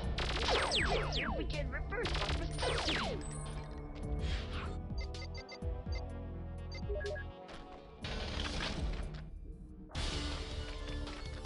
We have to get out of here! Yeah, it's so cool what he's done.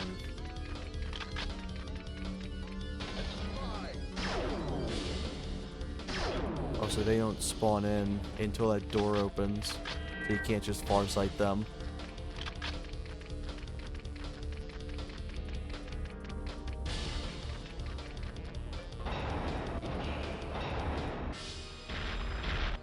Oh shit.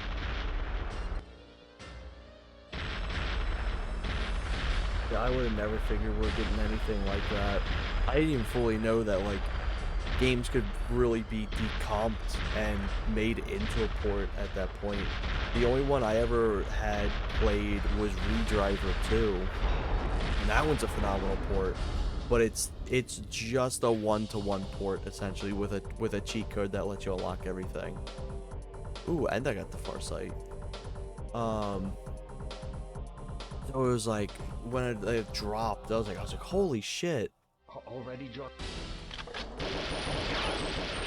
One weird thing that I'm sure nobody else in the Perfect Dark community or in existence probably wishes could be added, but I wish there was a way to add a wireframe mode.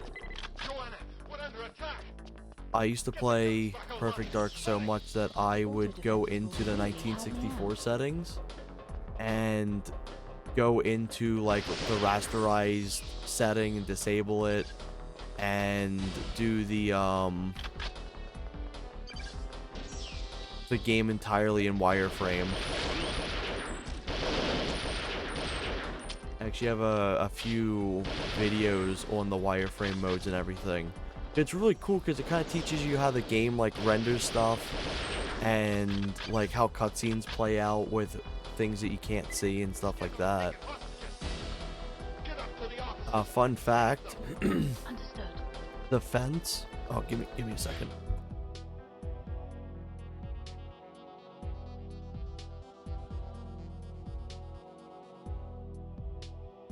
There we go. The fence in Chicago is permanently loaded in at all times.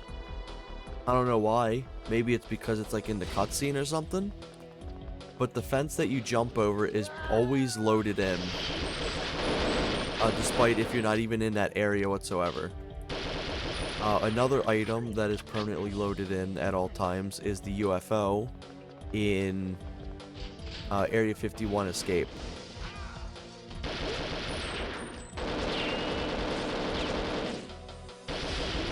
And there's just a few areas, there's like few objects too that are interesting.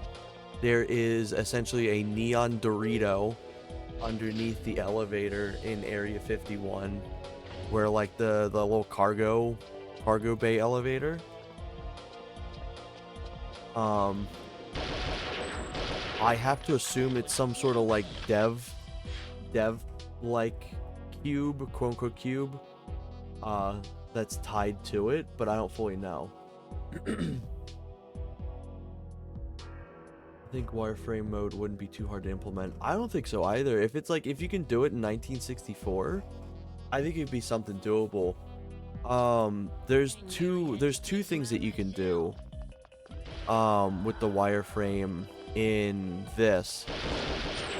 You can have it where it still has the coloring of the models and stuff, and then you can disable that where it's like completely just red, and then the shiny textures are still like have a white wireframe to them.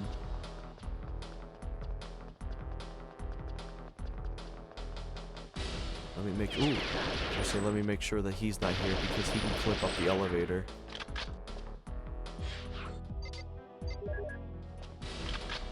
Alright, cool.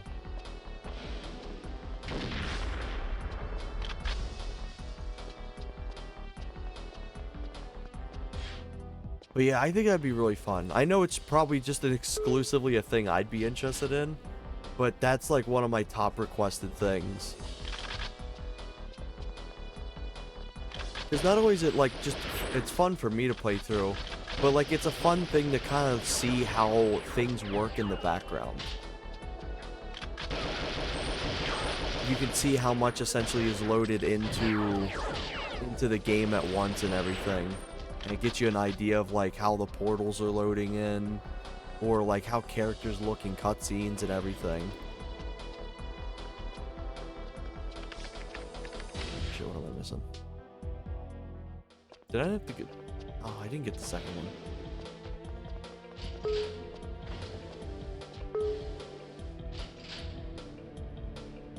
But yeah, if that's possible, that'd be... I'd super appreciate it. Like, that'd be unbelievably cool.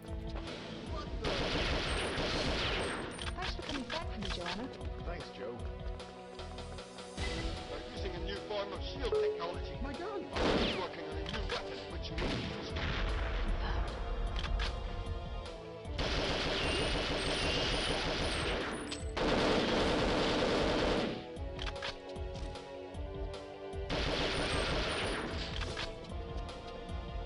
Cool. I'm glad they got out.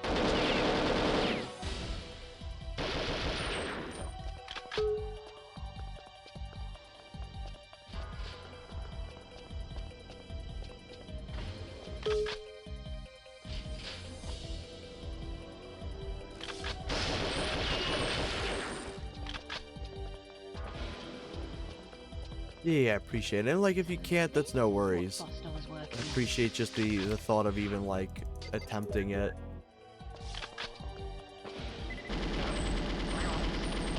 Get access. Get there first, Joe, and destroy the fire. Oh, for sure. I can only imagine how much stuff there is to like Things are get dead. worked on, They plus on planted top the of bomb. like personal I life think as I'm well. getting out of the building.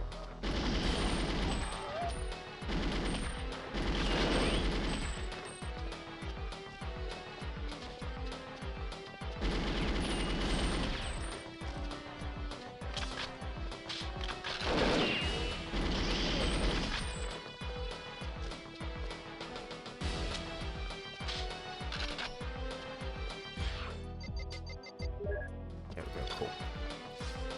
Also, there's a texture too. Oh yeah, also a fun thing. I'll go around and look at them in the normal hub. This area actually has a bunch of the 1x1 textures. They're used for the lights, which is pretty cool. Didn't mean to hit that. I guess I'll look at it now. I didn't mean to skip the cutscene.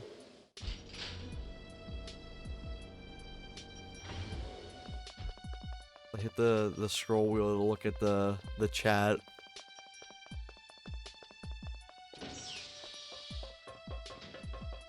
So in here's fairly normal. There's nothing really different about here. But when you come into here, Hi.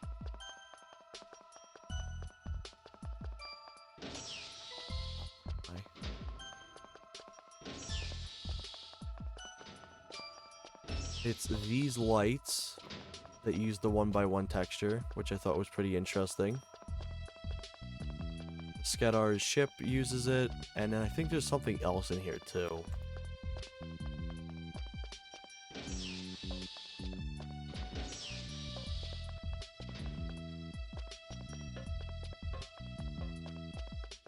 But it's like, it's so cool to see, just see how many like things that they would use similar textures or like that 1x1 for.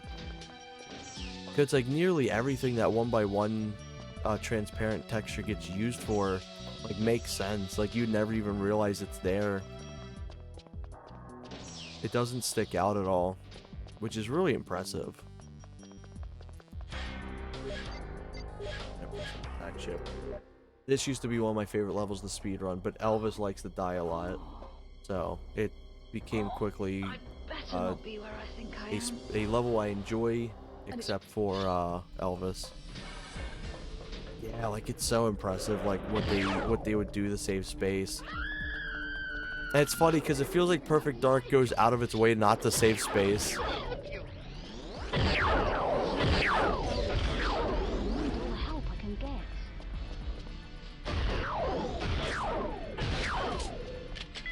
Like with how jam-packed this game is, it's like it's so impressive.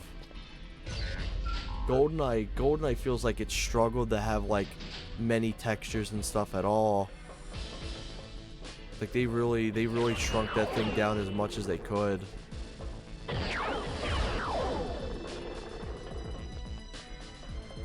And Perfect Dark's like, nah, fuck it. Every texture just about is like 8-bit colored in. That was perfect timing. This is one of my favorite weapons I redid. Get rid of the thing there so we can see it. Get the little red it gives.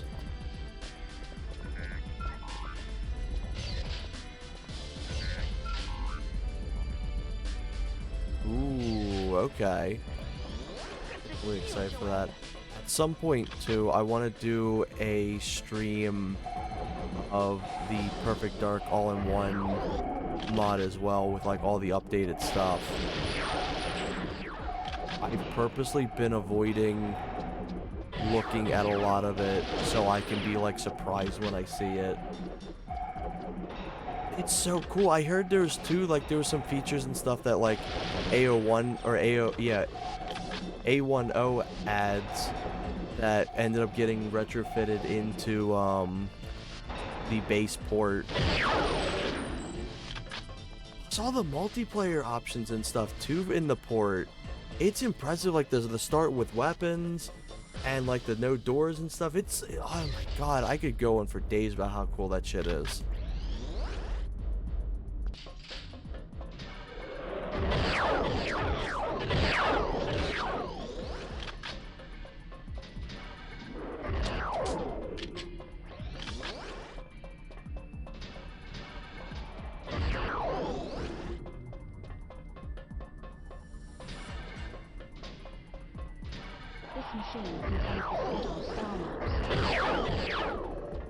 So the true enemy isn't the Skedar, it's the lights in this level.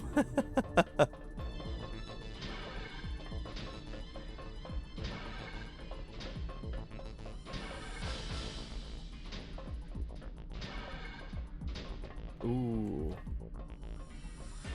Yeah, it's like, it's so cool. The thing I'm really excited for in the future is twine maps. I think the twine maps look really good, and I think they'd fit in for like Perfect Dark perfectly.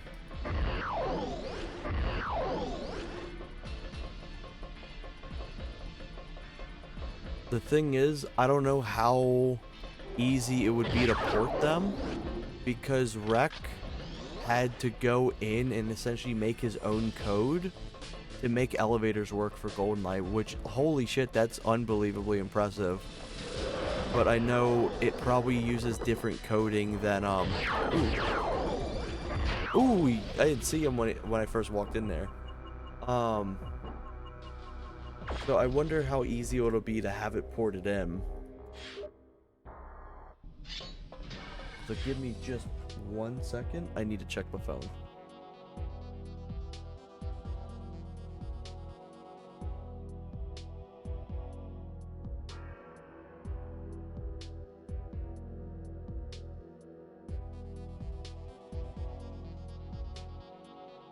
Okay, there. I'm back.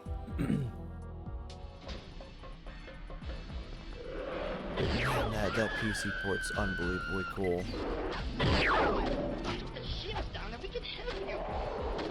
Got to get some shields out. The only thing that keeps me from playing it every time is just like the mods, like the textures and stuff. But like once that's fully implemented, then I'll be pretty much exclusively playing on that. Oh, for sure. Because like GoldenEye, the way the Ship's down and we can help you. what's it called? I don't have the best terminology when it comes to understanding exactly what Rec did. But in GoldenEye, there is no physical ability to make an elevator-like object. So he essentially had to code in his own elevator. No, only the hangar bay doors are in the way. So like Perfect Dark would probably be easy to actually retrofit, like just take it out of the thing. Uh-oh. But I don't fully know how much you gotta do to change that around. Ooh, I'm out of ammo here. Let me just restart that. Yeah, Rec's a beast. It's impressive.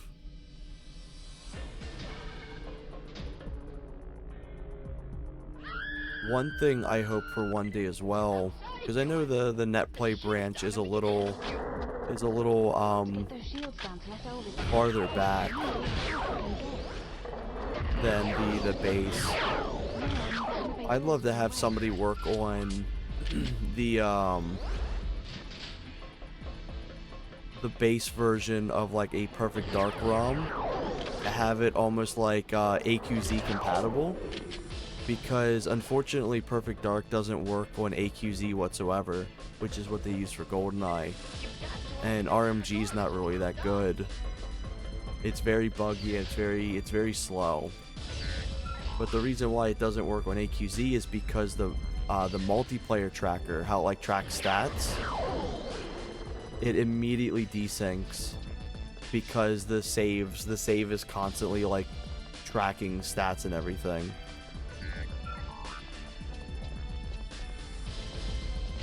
X did something. AQZ is a branch of Project 64. It is a really good NetPlay emulator. Like, it's unbelievably impressive. Like, me and Adzi play Smash 64 with like no lag, and we live quite literally on the opposite side of the world.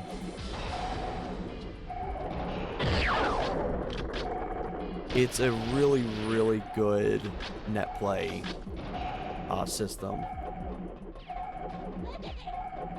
And that's what everyone uses for the competitive GoldenEye and just GoldenEye in general. And it's such a shame because we really wanted to get it to work with Perfect Dark, because we'd love to play more Perfect Dark like NetPlay and stuff. But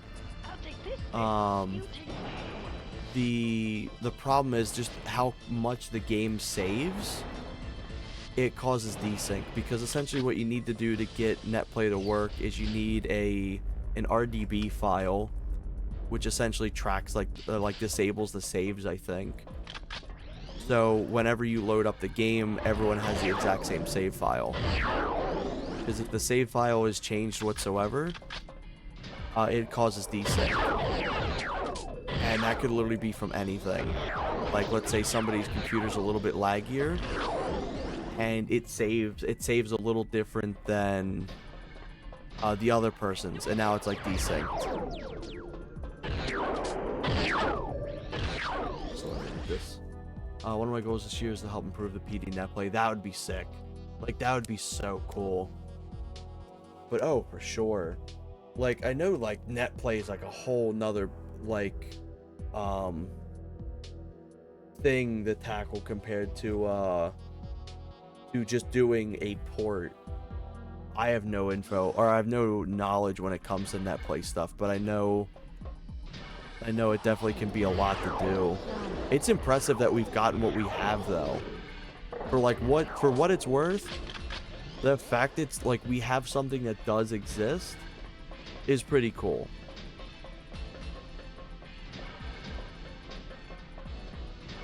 No, I enjoy when you talk. It's really cool hearing about like the ins and outs to like working on the net play, or not net play, the PC port, and like your input on a lot of stuff.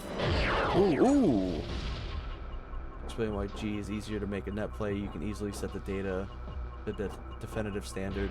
What's also really easy with GoldenEye is there is nothing that saves.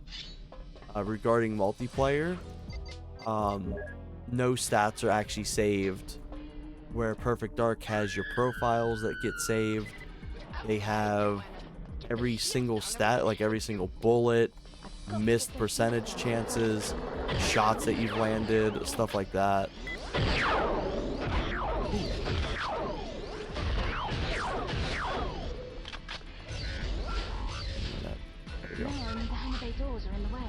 So there's just a lot. And RMG, which is a branch of Mupen, is cool, but it's very set back. Like, there's a lot of graphical issues, and overclocking has issues and stuff like that. Something really cool that we did with AQZ is we set up an entire system that tracks cheaters now.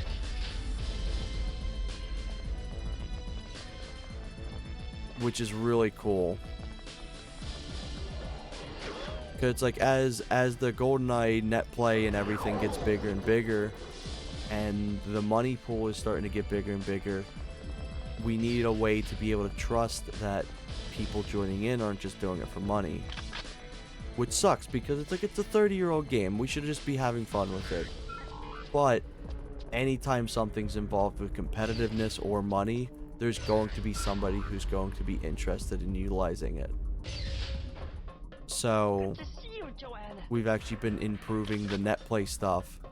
And like Adzi went from having lag 7, which is like 7 frames of input lag.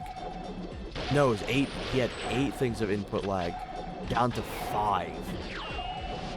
Like, we can play on like lag 6, and he can play with Eternally Ares on lag 5, which is so impressive. And it's just like, with Perfect Dark on RMG, we get like lag 12. It's bad. Like, it's double the input delay. And it's like, I think this is going to be a good year for Perfect Dark. I think somebody is going to sit down and just tackle the code. Because Axedoomer did it. Axedoomer did it for GoldenEye.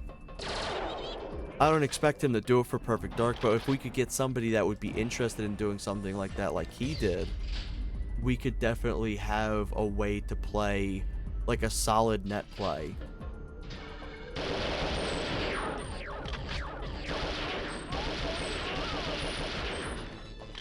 Yeah, it's like there's like, the community I know is very like spaced out between the multiple versions, but it'd be so cool to have more people come together, have like a multiplayer, because like with GoldenEye, you have GoldenEye net play,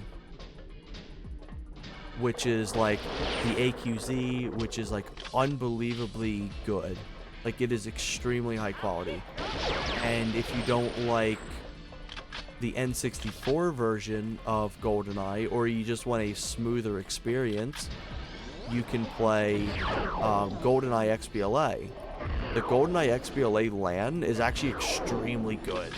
It's unbelievably good. Like, I'm so impressed with it. But when it comes to Perfect Dark, if you want to do some sort of online or net play, the PC port's a little dated with the netplay. RMG's dated with the emulator and netplay system, and Perfect Dark XBLA has really bad online, like P2P. This shit's a shame. Like every corner of PD Online is just shafted in a way. Ooh, I got him. Let's see. The multiplayer is so damn rich. Yeah, agreed. It's infinitely flexible and customizable. Yeah, absolutely. My favorite thing. I know a lot of people don't like a lot of the Perfect Dark maps. Here's my thing. Every single one of the Perfect Dark maps are designed to have a unique mechanic. You've got ruins that has the unique doors. You've got sewers that are unique for long shootouts. You've got like base for all the crates and all the like places you can cover. Every level has something unique about it. Every level is meant to be a concept of a different type of play style. It's really, really cool. That being said, they do suck for a competitive mode or something like that. Almost think of Smash 64. Smash 64's got a bunch of cool levels. Dreamland only though. You're only allowed Dreamland because it's the only viable stage. But like, I think the levels in Perfect Dark are unbelievably cool for what they are.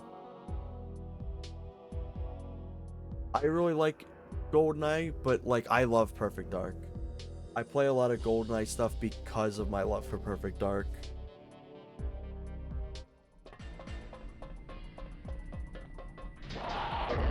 Oh, he got me! That should have killed him!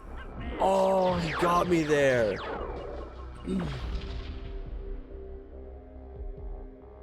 But like, I used to, as a kid, pretend that I was making my own levels with the multiplayer. And I would set up like a bunch of bots and stuff as like player 2, and would make my own little makeshift levels. Need all the help I can get.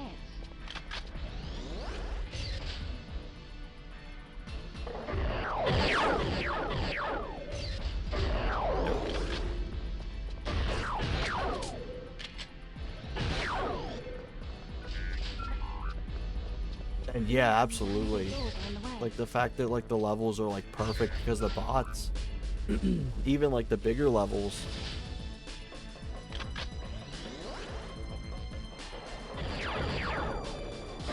Oh, I missed the floor. I hit the floor. I was hoping I missed the floor.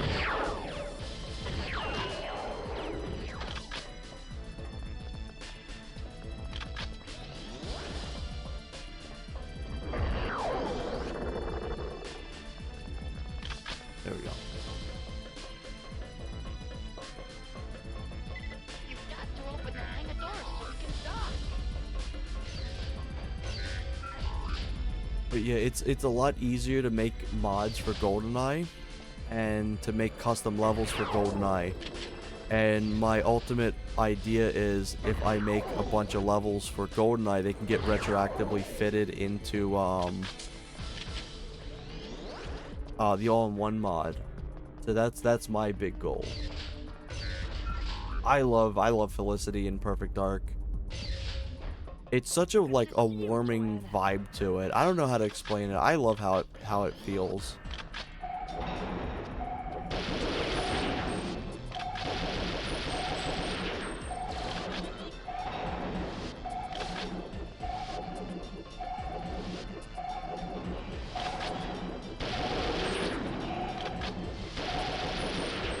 Also, by the way, in case I'm gonna try 1 or 2 more attempts of this level.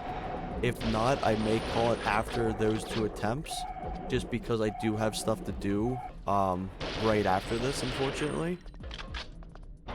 But this is still fun. I really enjoy being able to just play through Perfect Dark. Did they only make it the multiplayer version if you had to walk through doors? Cheat, you wouldn't get to the other half of the level. I think it's the whole level. It's just, so how they have it is, if the door if the doors program that like if the door's closed, the whole rest of the levels despawns. That's how they have it set up. It's still the full level in there. But for Perfect Dark, I think they actually cut out that entire section. I'm pretty sure they do.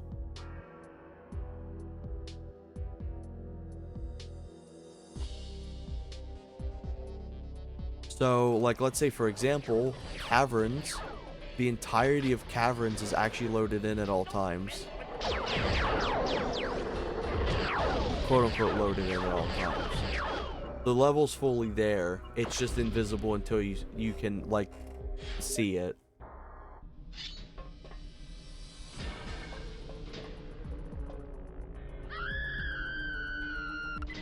Outside, Joanna.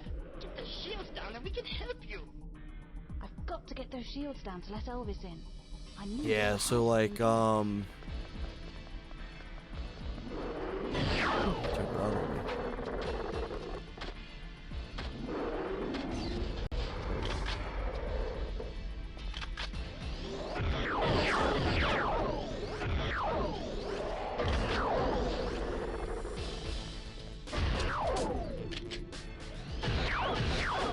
There we go. No, only the hangar bay doors are in the way. But yeah, Rec has actually also made some mods that let you explore the back zones too. You got facility back zones, you got the quad, all kinds of shit like that, which is really cool.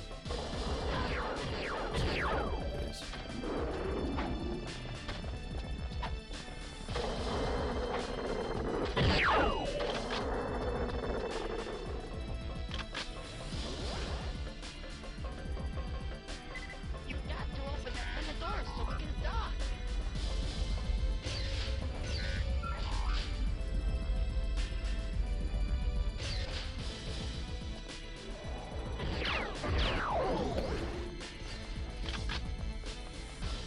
Shut up. I'm just about done what painting I'll be doing before EFLs. I'm glad I started following the LA Rams so I can enjoy the playoffs before drafts. That's funny.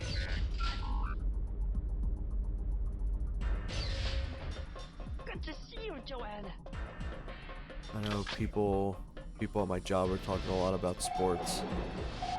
I unfortunately don't have like any real knowledge or interest with sports stuff, so I'm like, yeah, sport ball. It's cool to hear them talk about them, but I'm like, I have no idea what's going on.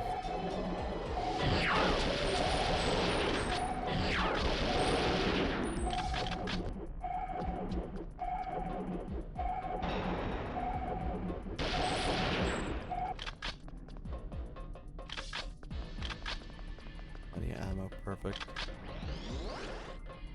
I'm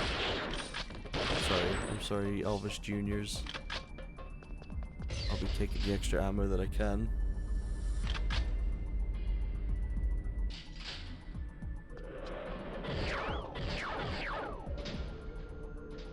Oh, okay, goodbye then.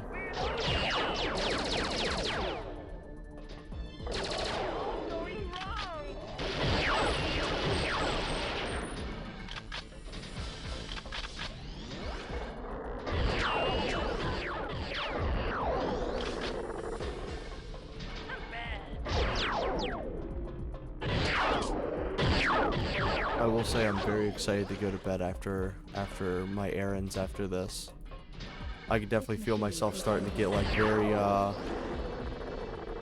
like zoning out. Oop.